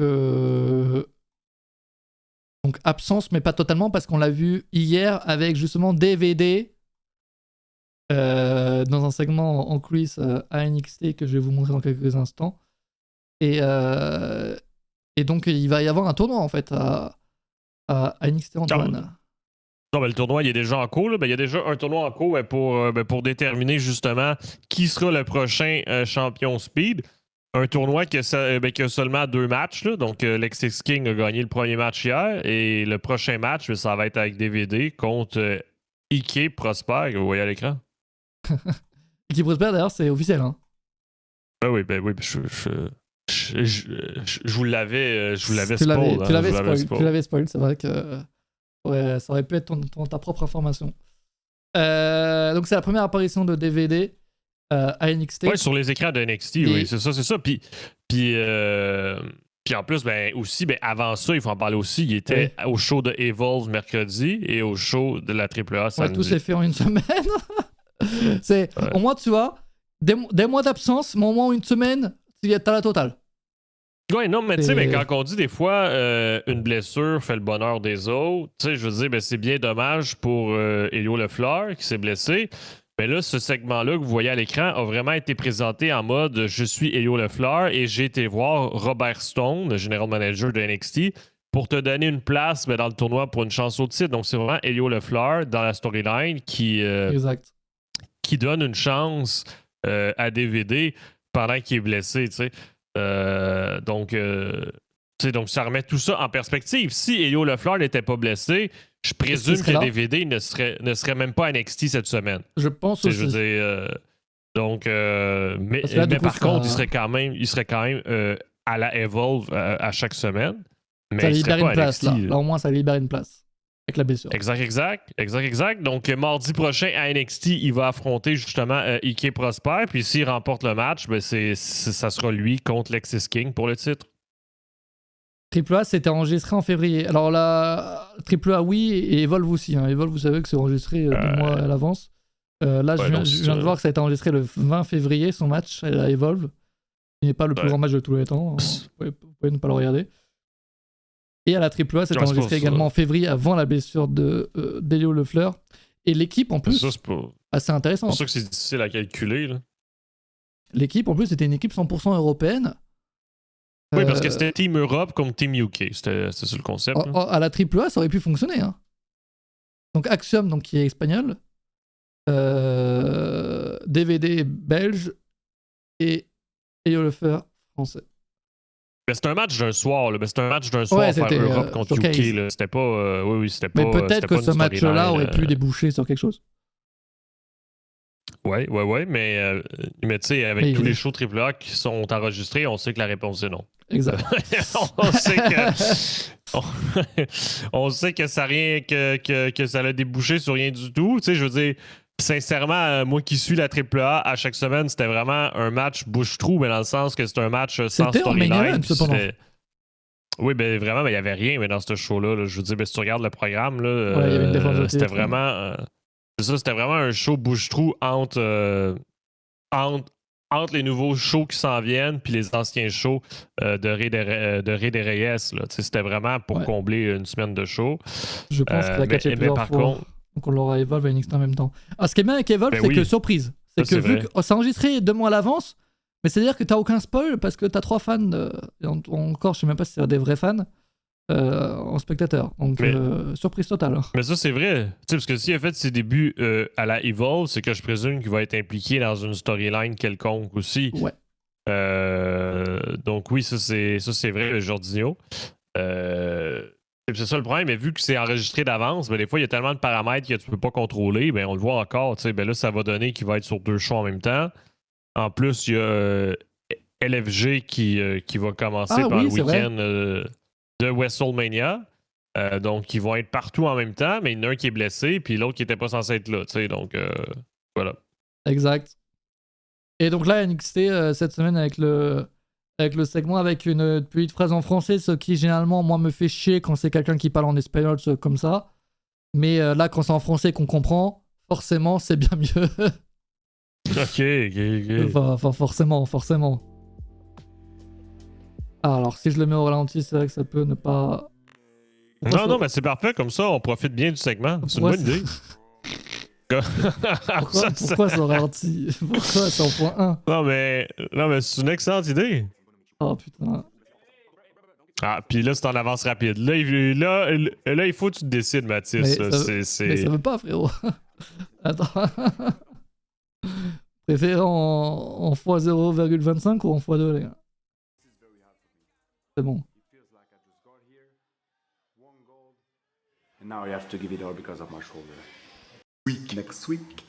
NXT, and I promise I'm gonna make you proud. Je te jure, frérot, merci beaucoup, merci d'avoir pensé à moi. Pardon, bro, don't get too ahead of yourself. En fait, maintenant, je comprends mieux maintenant qu'ils fassent ça. Pour les catcheurs qui viennent d'autres pays. Oui, mais ça crée des connexions avec le peuple, entre guillemets. Est-ce que ça embauche... Enfin, ils embauchent pas des catcheurs français et belges ou japonais ou mexicains pour rien. Et qu'ils veulent toucher un public. Oui. Donc forcément... Ben oui, tu sais, puis aussi, Ghost ID soulève une question. Est-ce que DVD va vraiment être champion car ils veulent un champion européen du côté de NXT? Tu penses qu'ils veulent à tout prix un champion européen et que c'est pour ça qu'Elio Wolfer était champion? Bon, je pense pas, hein. Si vous voulez à tout prix un champion européen, il y en avait d'autres, des Européens. Ben écoute, on va voir. Dans le sens qu'on va voir, si DVD gagne, je pense que ça répond à la question. Alors oui et non, parce que ça peut aussi être en mode, ils ont personne d'autre, quoi. Il y a qui dans ce foutu tournoi? Ben non, mais t'as 3 options, moi, présentement. T'as DVD, Ike Prosper, puis Lexis King. Parce que Lexis King, lui, a déjà gagné son match de qualification, donc il va en finale, OK? Chier, ce gars, là, être partout. Et donc, c'est pour ça que je te dis, mais si DVD gagne, je pense que ça montre clair et net qu'ils veulent un champion européen. Parce que, entre toi et moi, Ike Prosper et Lexis King, ils sont là depuis beaucoup plus longtemps, là, tu sais. Ike Prosper, c'est quand même un petit nouveau, non? Enfin, il est là, oui, on mais le voit, mais il est là depuis plus longtemps que DVD, tu sais, c'est ça que je veux dire. Mais dans le sens que si DVD gagne face à eux, ça montre qu'il y a vraiment une volonté d'avoir un champion européen. Et son match, c'est ce mardi-là? Mardi prochain. À DVD? Ouais, c'est mardi prochain, ouais. Okay. Mais c'est pas pour le titre, là. Ça va être DVD contre Ike Prosper. Exact. Et le gagnant va affronter Lexis King en finale la semaine d'après pour le titre. C'est intéressant, on va suivre ça. Ben oui, tu sais, parce que surprise, moi personnellement, je m'en attendais pas en regardant NXT voir DVD débarquer, mais moi je m'attendais à un tournoi avec les catcheurs habituels qu'on voit tout le temps, mais non.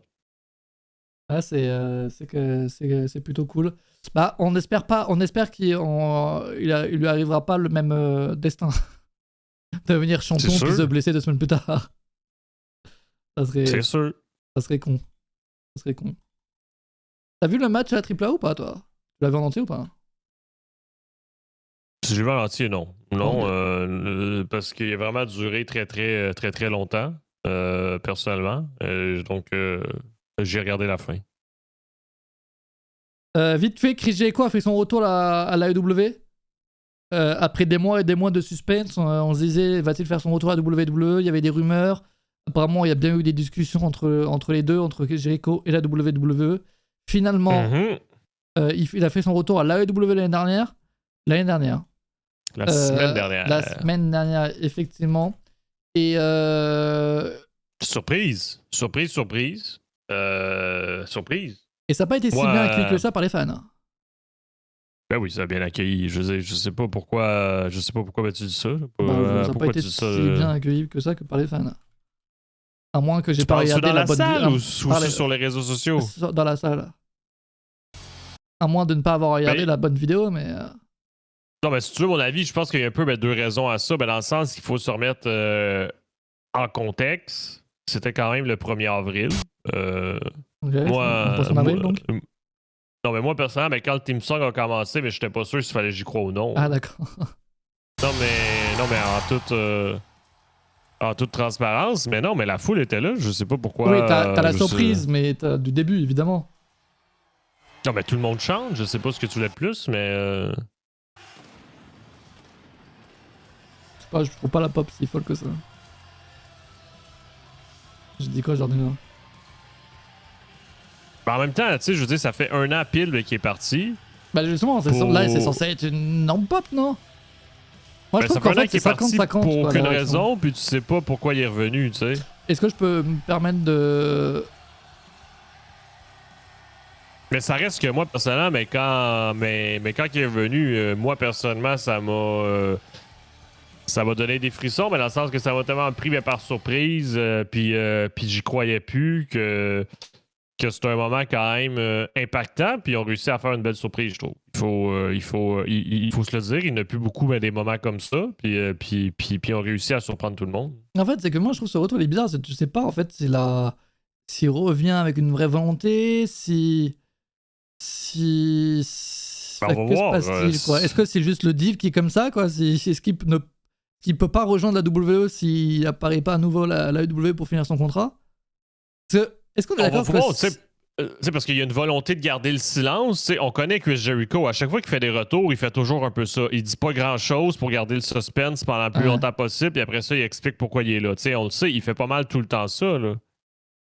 Les seuls mots qu'il a dit, comme dit Jordinho, c'est « je suis à la maison ». Bon. Mais ça va être à surveiller. Cette nuit, à Dynamite, il va être là pour supposément me clarifier le tout. Écoute, est-ce que c'est hypocrite avec Tony Khan?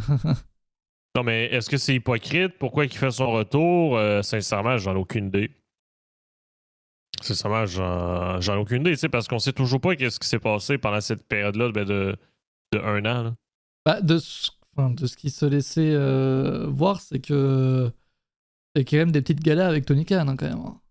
Oui, mais bizarre, je sais, mais comme je parle, mais clairement, clair et net, qu'est-ce qui s'est passé pendant cette période-là d'1 an et pourquoi qu'il décide de revenir à la AEW au mois d'avril 2026? On n'a aucune idée. Mais ça aussi, c'est intéressant à savoir pourquoi finalement il a pris le choix de la AEW et non de la WWE. Ah, j'ai une question à te poser. Est-ce que Tony Khan, il peut prolonger son contrat parce que il travaillait pas jusqu'à ce qu'il réapparaisse et qu'il travaille? Du coup, est-ce qu'il est obligé de venir travailler à un moment donné pour se casser, quoi? Je sais pas, mais qu'est-ce qui a été confirmé, c'est qu'il a signé un nouveau contrat le 1er avril. Là. Il a signé un nouveau contrat? Ben, selon le PW Insider, oui. Ah, ça change tout! Selon le PW Insider, un nouveau contrat a été signé. Donc c'est ça. Donc moi, c'est ça que je me questionne. Là. Je veux dire, pourquoi s'absenter pendant 1 an pour finalement que la finalité soit je reste ici puis tout va bien. T'sais, moi, c'est ça. En sachant que il y a eu des discussions avec la WWE, donc je pense pas que la WWE n'était pas intéressée par lui. Effectivement, le mais tu sais, est-ce que... the... Oui, merci, mais merci pour ce cours d'anglais échoué. Mais est-ce que c'était parce que, exemple, je sais pas, est-ce que finalement il a pris le choix de la AEW parce que Tony Khan le payait plus? Est-ce que finalement il a pris le choix de la AEW parce qu'il aimait pas les plans proposés par la WWE et le groupe TKO? On en a aucune idée, là, tu sais. Puis moi, personnellement, j'aime ça savoir ces informations-là parce que ça m'intrigue, là. Ça m'intrigue, donc j'ai hâte de voir, d'avoir les réponses à ces questions-là, parce que présentement, il y a juste certaines rumeurs et des spéculations, mais il n'y a rien qui est sorti officiel. C'est vrai que c'est quand même bizarre, cette histoire. Ben oui. Oui, mais tu sais, écoute, on va voir jusqu'où tout ça va aller, puis on va voir quelle sera la réaction de Chris Jericho ce soir à Dynamite. I'm home. Après, oui, s'il était dans sa ville natale, c'est vrai que c'est normal de dire I'm home. Pas forcément en lien avec la AEW. Non, mais la phrase, c'était comme AEW, point, je suis à la maison, point. Ah. Tu sais, je veux dire, il fait toujours exprès de rester vague, mais quand il fait des retours, on le sait, je sais. Ben oui. Je viens de voir un tweet. Et Jericho a refusé d'être la victime de Gunther. Ouais, Ben, c'est sérieux? c'est vrai que c'est Sérieusement, une mais question ça qui se se pose, pourrait. question qui se pose. La WWE lui a Tu sais, je veux dire, proposé peut-être- de perdre contre Gunther. Ben non, mais peut-être qu'ils ont proposé justement de faire, exemple, un retour de 6 mois, puis après perdre contre Gunther. Ça se peut? Ça, c'est vrai, ça attend. Du coup, là, ils ont annoncé Seth Rollins contre Gunther à WrestleMania, alors que Braun Breaker est clear et Rey Mysterio est clear. Les deux, donc ils auraient pu très bien aller dans leur plan, la WWE. De base, c'était prévu, donc Seth Rollins contre Braun Breaker et Rey Mysterio contre Gunther. Et ça a changé, parce que les deux étaient blessés, finalement les deux sont clear. Rey Mysterio va participer au ladder match. Qui est quand même un match à haut risque pour quelqu'un qui revient de blessure. Donc c'est qu'il est vraiment clear, quoi, pour le coup. Oui. Il n'y a aucun problème. Oui. Il n'y a pas de Mais ça... blessure. Oui. Merci de confirmer. Vu la construction inexistante, ils auraient pu faire ce match au dernier moment. C'est vrai que c'est bizarre d'aller dans ce sens inverse quand même. Je sais pas ce qu'ils foutent. Oui, c'est bizarre. C'est bizarre. Ben, je me suis dit la même chose en regardant Ross lundi. Je me dis, ben, c'est bizarre. Alors qu'ils auraient pu très bien. Enfin, je veux dire, il reste encore 2-3 hauts. Braun Breaker, il a été clear également. Évidemment, ils veulent faire attendre. Puis on le sait, mais quand ils veulent accélérer une storyline, ils sont capables. Ils le font apparaître à Raw, ils le font apparaître à SmackDown, ils font des segments sur les réseaux sociaux, boum, ça avance. Là. On le sait qu'ils sont capables quand ils veulent. Eh oui. Takeover s'en est peut-être mêlé, ouais. Peut-être. Et on en pense quoi du démon Finn Balor qui revient? Tabarnak, parle-moi-en pas, man. C'est- Non, mais moi, qu'est-ce qui m'agace là-dedans? C'est pas le retour du démon, mais en tant que tel. C'est qu'à Ross lundi, il fait une promo pour teaser le retour du démon. Il dit pas spécifiquement qu'il va être là ou non, là. Mais qu'est-ce qu'ils font 4 heures après sur les réseaux sociaux? Ils changent les graphiques en disant qu'à WrestleMania, ce n'est plus Finn Balor, c'est le démon contre Dominic Mysterio. Moi, c'est ça qui... Ça, c'est spécial WWE, ça. Hein? Oui, ben moi, c'est ça qui m'agace là-dedans. Tu dis, mais pourquoi pas garder un suspense, soit jusqu'à WrestleMania ou soit jusqu'à Raw lundi prochain? Pour moi, encore une fois, ça fait partie d'une autre décision marketing pour vendre des billets. Xum dit qu'ils sont complètement cons. En allant dans ce sens-là, on a eu la confirmation qu'ils sont officiellement cons. Lundi à Raw, la semaine dernière, ils annoncent les participants du Money in the Bank Ladder Match avec les matchs de qualification à Main Event. On sait pas quand.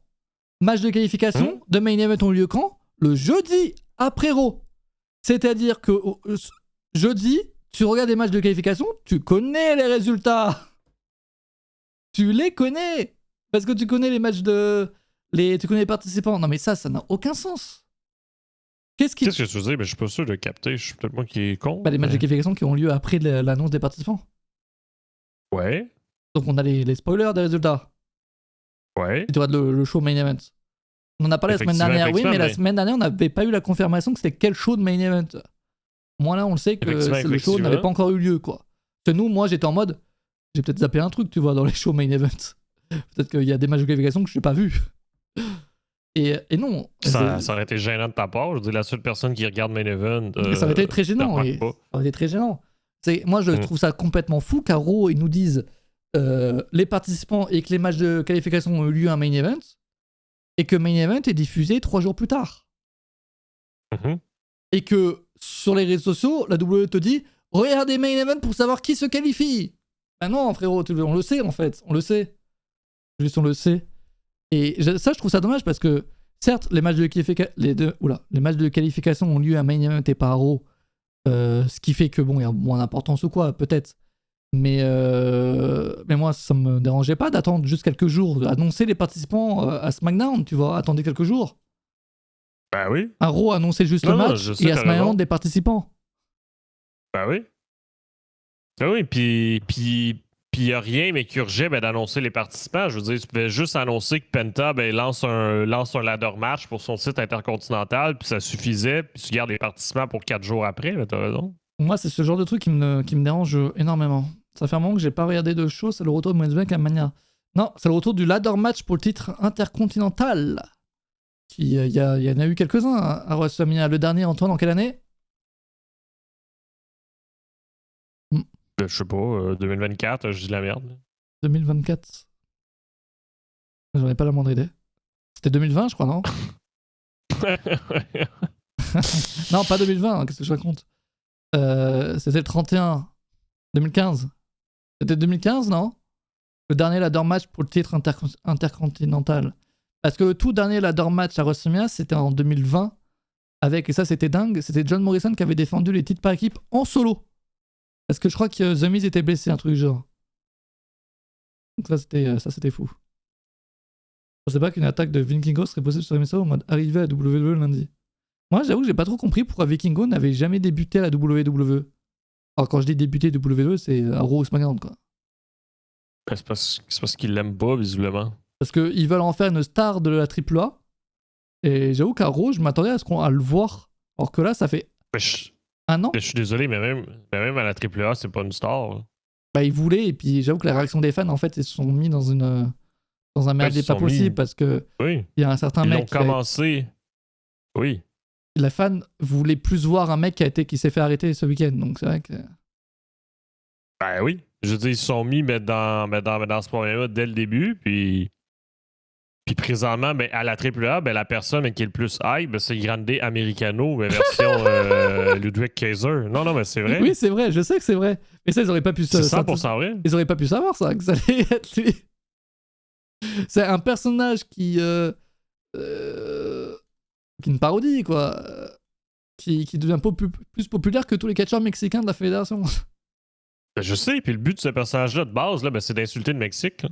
C'est dingue. C'est comme si tu faisais, c'est un personnage 100% cliché sur la France et que tous les Français étaient derrière lui. En vrai, oui, ça marcherait. Oui, puis c'est littéralement le John Cena de la AAA présentement. Ah ouais, non, mais c'est vraiment une blagues, là. C'est vraiment une dingue. C'est pour sûr, si vous regardez pas la AAA, ben, dès que vous lancez un show, là, je veux dire, ben, Grande Americano, c'est la sensation du show, là, c'est le main event, c'est la personne que tout le monde veut voir. Et ouais, donc au début, quand la WWE a racheté donc la AAA, donc ça fait un an maintenant. Il y avait Vikingo en premier, effectivement. Vikingo était vraiment leur tête d'affiche, quoi. C'était vraiment leur star. Et au fur et à mesure des apparitions, Vikingo se faisait huer parce que les fans voulaient voir Alberto Del Rio à l'époque, le patron. Ouais, mais les fans mexicains, mais qui est le public cible. Hein. Exactement. Et Remiso a même dit à un moment donné qu'ils allaient le faire revenir. On l'attend encore. A fait peur. Je crois qu'il avait fait un match en live event. Ouais. Il me semble. Et puis évidemment, il n'est pas réapparu. Et puis là, ça risque pas de venir de sitôt. Avec ce qui s'est passé le week-end dernier. Et là, Vikingo, c'est vrai que ce n'est plus la star de la AAA. Alors qu'avant, il apparaissait même en tant que star de la foule, tu sais, à Raw, SmackDown et tout, alors que là, plus rien. Puis comme surtout présentement, qui envoie des Penta, des Rey Phoenix, des Dragon Lee à chaque semaine au show de la AAA, en plus, je veux dire, Vikingo, il prend son trou présentement. Et actuellement, en fait, ça se demandait si les prochaines stars de la AAA, c'est pas les stars de la WWE au final. Présentement, oui. C'est vrai que ça marcherait très bien. C'est vrai qu'il y aurait pu y avoir un truc parmi les fans mexicains de la AAA, de se dire, en fait, là, vous nous achetez un produit, vous nous changez tout, on n'aime pas, en fait. Et c'est vrai que c'est pas vraiment ce qui se passe. Non, mais les fans mexicains sont contents de voir des Penta qu'ils voyaient jamais ou qu'ils voyaient plus. Oui. Ils ramènent quand même des stars. C'est ça qui est difficile, dans le sens que quand, tu sais, exemple, là, c'est comme si toi, mettons, t'es en France, puis achètes une promotion française, puis là, ça fait 6 ans, 8 ans, mais que t'as pas vu Elio Lefleur. Puis là, bang, il le ramène, mais pendant qu'il est à Monday Night Raw, c'est sûr que t'es content de le revoir par défaut, là, tu sais. Fait que là, c'est un peu ça qui se passe, mais on verra. À cause d'une promo qui est... je sais pas du tout. Peut-être. La carte de WrestleMania a été officialisée par la WWE, alors faut peut-être attendre à ce qu'il y ait quelques petits changements, évidemment, que je vais pouvoir citer. Nous avons... On va prendre le côté gauche en premier, c'est la première nuit de WrestleMania. Alors quand je vous dis la carte, c'est les cartes par soirée. Donc c'est pas dans l'ordre à part pour les 2 premiers matchs de chaque soirée, parce que je vous rappelle, les deux premiers matchs de chaque soirée seront diffusés à la télévision linéaire aux États-Unis. Nous, ça ne changera rien, ce sera sur Netflix. Mais on sait que par exemple que Drew McIntyre et Jacob Fatu s'affronteront durant la première heure. Pareil pour le match par équipe qui a été officialisé à Raw cette semaine. Les Usos et LA Knight contre Logan Paul, Austin Theory et Show Speed. Ça aura lieu lors de la première soirée. On ne sait pas quel sera le premier match et le deuxième match. Mais ça aura lieu lors de la première soirée.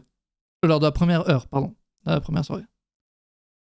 Nous aurons également Seth Rollins contre Gunther, Edge Lee contre Becky Lynch. Putain, j'avais oublié. Charles Flair, Alexa Bliss contre Bayley, Lara Valkyria contre Nia Jax, Lash Legend contre les Bella Twins. Mais alors, de ce que j'ai vu, la WWE se garde en fait se garderait un petit des remplacements, une porte de sortie parce que Nikki Bella est actuellement blessée. Ils espèrent qu'elle puisse remonter sur le ring avant WrestleMania, mais si elle n'est pas clear en fait, si elle n'est pas clear, ils mettraient les Kabuki Warriors dans ce match en fait, et ça serait pour ça qu'ils officialiseraient pas le match encore pour l'instant entre Asuka mais match, ils l'ont officialisé comme tel. Ok, tu dis le match chaîne. Oui, le match simple entre donc Asuka et Io Sky. Il y a donc Stephanie Vaquera contre Liv Morgan et Cody Rhodes contre Norton et Pat McAfee dans son coin, évidemment. Quasi que des... non, pas que des 1v1, parce qu'il y a un match par équipe ici, il y en a un autre ici. Donc en vrai, ça se passe. Quand on parle de Stephanie Vaquera et Morgan, quand même, il faut quand même qu'on se... C'est quand même dingue, quand même, ce qui s'est passé à Raw, là. Faute à qui, j'ai envie de vous dire, je ne sais pas. Mais il y a eu un choc entre Roxanne Perez et Liv Morgan quand même qui est quand même assez dingue. Et regardez cette image qu'a publiée Liv Morgan, que la bosse, et c'est ça que le bruit quand même à Raw, waouh, ah ouais, ça a bien touché quoi, ça a bien touché, c'est fou. Voilà. Bon, apparemment elle serait en protocole de commotion cérébrale, mais on serait pas non plus sur une blessure ou quoi. Enfin, on serait pas sur une grosse blessure. On verra les résultats. Exact. Concernant la nuit 2, nous avons durant la première heure, donc comme tout à l'heure, Brock Lesnar contre Bafemi. Ça c'est en fait ça, tu vois, ça s'est transformé en main event. Ce match-là, ça serait pas le main event de WrestleMania, mais ça s'est transformé en attraction principale à Raw. En storyline bien plus intéressante que c'est un peu contre Roman Reigns pour suivre à Raw. Ils devraient nous le mettre en match d'ouverture. Mais c'est pas nul. Je vais m'expliquer pourquoi. Donc le dernier match également aura lieu durant la première heure. On ne sait pas lequel sera en premier, lequel sera en deuxième. J'imagine les stars en tout premier match d'ouverture de WrestleMania, je pense. Le démon Finn Balor, ça c'est l'idée est horrible. Nul à chier, mais bon, j'arrête pas de le dire à chaque fois. Contre Dominic Mysterio, Jade Cargill contre Rhea Ripley, Sami Zayn contre Trick Williams, Carmelo Hayes du coup il sera officiellement pas à WrestleMania, ça me fend le cœur. Ils auraient pu en faire en triple menace honnêtement, ils ont pas voulu. CM Punk contre Roman Reigns. Il n'y a aucun triple menace à WrestleMania, pourquoi ils en font pas un seul? Ils auraient pu, la Carmelo Hayes franchement ils auraient pu, hein. Je suis désolé. Écoute, c'est toujours possible. Hein? C'est quand même dommage. Quelle est votre soirée préférée déjà?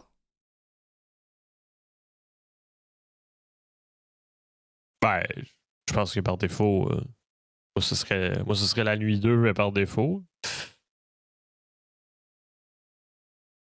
Je veux dire, je pense que les plus grandes têtes d'affiche sont sur la nuit 2. Attends, je suis en train de regarder un peu les matchs qui m'intéressent le plus. Je vais vous dire les matchs moi qui m'intéressent et qui m'intéressent pas. Et en fonction... C'est 50-50 tu vous dites? En fonction je vous dirai. À gauche, Drew McIntyre, Jacob Fatu, ça peut être sympa, un match non sanctionné. Encore une fois, il faut que ça soit violent. C'est diffusé à la télé en plus, donc malheureusement j'y crois pas. Mais bon, ça me hype sur papier. Mais attention, je peux être très vite déçu. Le match par équipe avec Show Speed, franchement je suis bien hypé. Juste dommage que les titres par équipe soient dans le lot et qu'ils soient pas défendus. Donc là-dessus ça peut être ok. Le match par équipe féminin, je suis désintéressé total, je suis désolé. Jelly et Becky Lynch, elles ont proposé un match de merde à Emerson Chamber, évidemment, je vais pas être hypé pour WrestleMania, évidemment. Seth Rollins Gunther, ça va être un match sympa.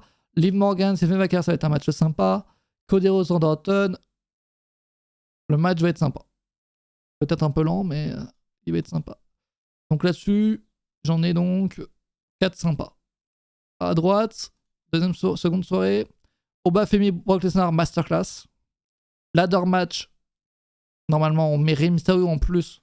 On met 3 hommes masqués dans un match ladder match. Ça ne peut pas être mauvais.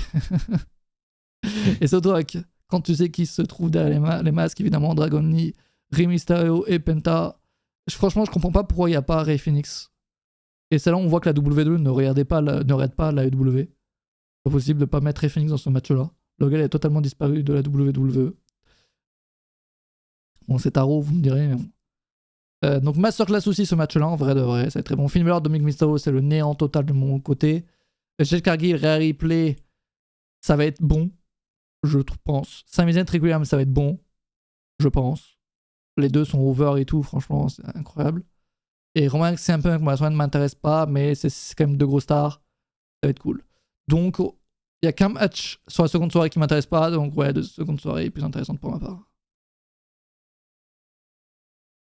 Effectivement. Le plus lent sera plutôt Rings Punk. Ouais, c'est possible que les deux pépères, ils aient un peu de mal. Ah ben c'est sûr qu'ils vont nous offrir un match mais classique aussi avec beaucoup de dialogue, là, on le sait déjà. Ouais, Roman Reigns, il sait ça. Ça, il sait. Ça, il sait faire. T'as vu le match que la WWE, ça c'est un peu bizarre, je trouve, qu'ils propulsent le plus, qu'ils mettent le plus en avant en ce moment. Tu sais c'est lequel de WrestleMania? Ben, genre non, là, actuellement, si tu vas sur la chaîne YouTube de la WWE, quel match est en bannière? Ah oui, c'est vrai, ils ont mis un match féminin. Hein. Ils ont mis Liv Morgan contre Stephanie Vaquer. Ce qui est... Ouais, non, mais ils changent la bannière mais régulièrement. Ouais, je pense pour, que c'est juste un... Ouais. C'est même sur Netflix à l'heure actuelle, au WrestleMania, c'est cette affiche-là. Ouais. Ce qui est un très bon match, hein, aucun problème.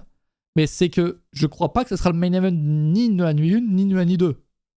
D'après ce qu'on voit. Non, mais c'est juste qu'ils vraiment ils font une rotation un peu pour l'instant. Pour toucher tous les publics. C'est ça que j'ai remarqué. Ouais. C'est possible. Cody vs Orton, Vaker contre Liv juste pour Vaker. Drew vs Fatou et vite fait Ruins pour Ruins. Et AJ vs Becky pour AJ. Ok, il y a beaucoup de que juste pour une personne. C'est désolant, mais... les deux, Punk vs Reigns et les autres bof. Nous mettre trop ses prises dans une défense de titre. Et oui, il n'y a aucune de défense de titre pour les titres par équipe. C'est vrai ça. Ouais, c'est vrai. Les titres par équipe qui seront pas... Alors est-ce qu'ils vont mettre des matchs en pré-show cette année? Ils vont être en SmackDown. Ils vont mettre des matchs en pré-show. Oui, c'est le fameux Battle Royale aussi. Non. Pour pas dans ta question, non, parce que le pré-show, il est sur ton image présentement. C'est la première heure. Ouais. Tu penses qu'ils vont utiliser ça comme pré-show un peu? Ben, tu sais, parce que oui, tu vas avoir le countdown habituel avec toutes les interviews, les vidéos package sur YouTube.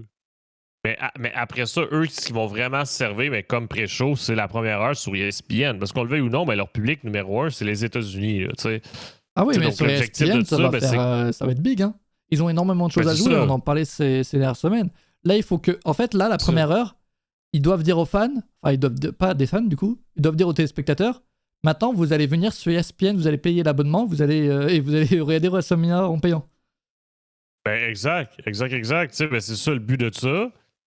Aussi, est-ce qu'ils vont utiliser la stratégie de la AEW puis que le match sera pas terminé puis le show va commencer? En vrai, je trouve giga malsain à faire comme technique, mais elle fonctionne. Ouais. Elle fonctionne, il faut la faire. Ben oui. Écoute, on verra. Parce que ça reste que... en une heure, c'est quand même 2 gros matchs les 2 nuits, tu sais. Ouais, mais tu vois, Brock Lesnar au Bafemi, je pense pas que ça va durer 20 minutes, tu vois. Non, mais tu sais, il faut aussi prendre en compte que sûrement, qu'on aura malheureusement, il faut se le dire, tu sais, des segments micro pour vendre le show aussi là-dedans. Tu sais, c'est ça qui va être un peu malheureux aussi pour nous, mais qui regardent en entier sur Netflix. C'est que la première heure, c'est sûr qu'on va avoir un segment qui va nous vendre la carte là, pour que les gens achètent le show. Là, ouais. La partie gratos de Fatou Drew va s'arrêter avant qu'on voit un sang. Alors, attends, je corrige ta phrase. Le match Fatou Drew va s'arrêter avant qu'on voit du sang. Il va pas y avoir de sang du tout. Et en vrai, la 4 moi, me hype un peu quand même. Hein. En vrai, il y a quelques matchs où je suis un peu rosef, mais sinon, en règle générale, franchement, je suis hypé, moi. Et c'est une belle carte, en vrai de vrai. En fait, c'est un problème de construction. Mais en dehors des constructions, franchement, les matchs en tant que tels, franchement, je suis hypé, moi. Hein. WrestleMania cette année. Attention, quand on est hypé, généralement, c'est mauvais. Danaosen, c'est vrai que moi, il mérite une place. Hein. Il sera dans le match avec Action Speed, certainement. Lol. Il va intervenir. Il va balancer ses petits t-shirts. Non, mais pour vrai, le plus gros problème, c'est effectivement avec la construction. Tu l'as dit, là, c'est ça cette année, le plus gros problème de WrestleMania. De toute l'aventure WrestleMania, c'est la construction. Là, pour le coup, est quand même dommage quand tu te tapes 3 heures de SmackDown et 2h30 d'Euro par semaine. C'est dommage. C'est sûr. C'est-à-dire que là, il y a de la place, quoi. Tu regardes les matchs 100%. super, si tu regardes la construction, c'est néant. Ouais, c'est ça. C'est ça. Mais bon, la construction, c'est Raw et SmackDown. Les matchs, c'est WrestleMania. Un match peut être bon avec une construction de merde. Ça tout dépend de ce que vont faire les catcheurs. Moi, je suis hypé, moi. Moi, je suis hypé. Franchement, je vous mets un bon 8 sur 10 en hype, là. On en parlera plus en détail la semaine prochaine, de toute manière. Ben oui. Ben oui, tu sais, le... Et c'est donc ça commence à minuit en plus, hein, donc ça va se finir un peu plus rapidement aussi. Là encore, on se dit avec une carte comme ça, s'ils ajoutent pas plus de matchs, là on se dit que c'est quoi? C'est une durée de combien d'heures là? Alors il y a 2, 3, 4, 5, 6, 7. Il y a 7 matchs, ouais, on se dit entre 3h30, 4h quoi en gros. En sachant que ça a lieu 1 heure, 1 heure. Ouais, ben, habituellement, c'est pas mal ça. C'est pas mal ça la durée qu'ils nous proposent aussi. Ah, j'ai hâte du jour où on va se taper 7 heures par nuit. Ça, c'est. Ben, ça, c'était plus avant, mais quand c'était sur une nuit. Hein. Un jour, ça arrivera, on y reviendra. Mais sur 2 nuits. Après, tu sais, après, ben, si tu veux, tu peux regarder le countdown puis le post-show, puis tu vas avoir 7 heures de contenu. Ah hein, oui, si ah oui. Le countdown, attends, il commence 4 heures avant, je crois, non? 3 heures avant. 3 heures. C'est donc minuit moins 3, 21h. Bravo. Et ils ont de la chance, les jeunes de nos jours. Moi, quand j'étais petit, et qu'il fallait regarder WrestleMania, le pré-show, il commençait à 1h du matin. Oh là là. Déjà, il fallait se battre pour aider le pré-show. Et ensuite, le pré-show commençait, et là, tu t'endormais. Et là, tu t'endormais. Alors que tu t'es battu jusqu'à 1 heure pour aider le pré-show. Putain. Bref. Et ben, les amis, de fou. Mais oui, j'ai raison. Entend, il peut pas comprendre comment on se battait, comment on se bat. Regardez les shows en pleine nuit. Ben, je comprends. Non, tu comprends pas. Ben oui, ben parce que les fois qu'il faut que je reste éveillé, je comprends. Bah, c'est seulement quand les shows ont lieu en Australie. Ça, j'avoue que c'est vraiment les meilleurs moments de ma vie, ça. J'ai hâte du prochain. 3h du mat, là, ça c'est cool. Comment ça, Ruins Gunter, la semaine vous a pas plu? On en a parlé la semaine dernière, tu peux regarder mon avis. Mon avis n'est pas autant négatif. Ben même cette semaine, on a peu la réponse. On a peu la réponse du pourquoi Gunter est venu aider pour Layman. Il vient pas aider, juste il s'attaque à tout le monde, Gunter, il a pas besoin d'expliquer. La seule chose que Gunter a dit, c'est maintenant que je t'ai aidé, tu me dois une faveur. Il a pas besoin. Ben c'est ça qu'il a dit. Il doit une faveur. Qui avait parlé de faveur la dernière fois? Putain, la dernière fois que quelqu'un a parlé de faveur, c'était CM Punk qui s'est fait trahir par Paul Heyman à WrestleMania.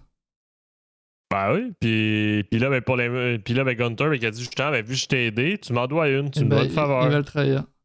Et Paul Heyman va rejoindre à nouveau Seth Rollins. Le boucle infernale.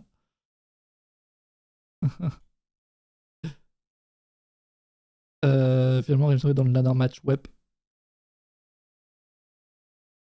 Gunter qui valide The Vision. Oh putain, imagine. Oh, et bonne idée peut-être. Non mais on verra, mais je trouve ça malheureux, tu sais, parce que le match est sur la carte de WrestleMania, mais on sait toujours pas pourquoi il est là, tu sais. Peut-être une bonne idée, peut-être, on verra. Bon, on parlera plus de la carte de WrestleMania la semaine prochaine. Je pense qu'il y a encore un match qui doit être officialisé parce qu'il reste un match sur la seconde nuit. J'imagine que c'est Asuka contre Io Sky, mais du coup ils attendent de voir en fonction de la blessure de Nikki Bella. Donc à voir ce que ça va donner. Seth Rollins aussi, de quoi Seth Rollins aussi? Enfin, ouais. Passez une bonne soirée. Ce week-end, il y a Dynasty. Je l'ai pas mis dans le programme, mais c'est vrai qu'il y a Dynasty ce week-end. À regarder avec MyAEW. Le mec qui ont dit qu'il est sponsor alors que pas du tout. C'est facile, pour donc ceux qui veulent savoir. Je sais pas de quoi vous parlez, les gars. J'ai l'impression d'être complètement con. J'ai l'impression d'être la WWE quand ils annoncent les matchs de qualification en main event et ils annoncent les participants en haut. C'est vrai, hein? Mais je préfère ne pas comprendre, vous savez quoi? Passez une bonne soirée, à la semaine prochaine. Ciao! Oh yeah! Merci tout le monde. Catch you mercredi.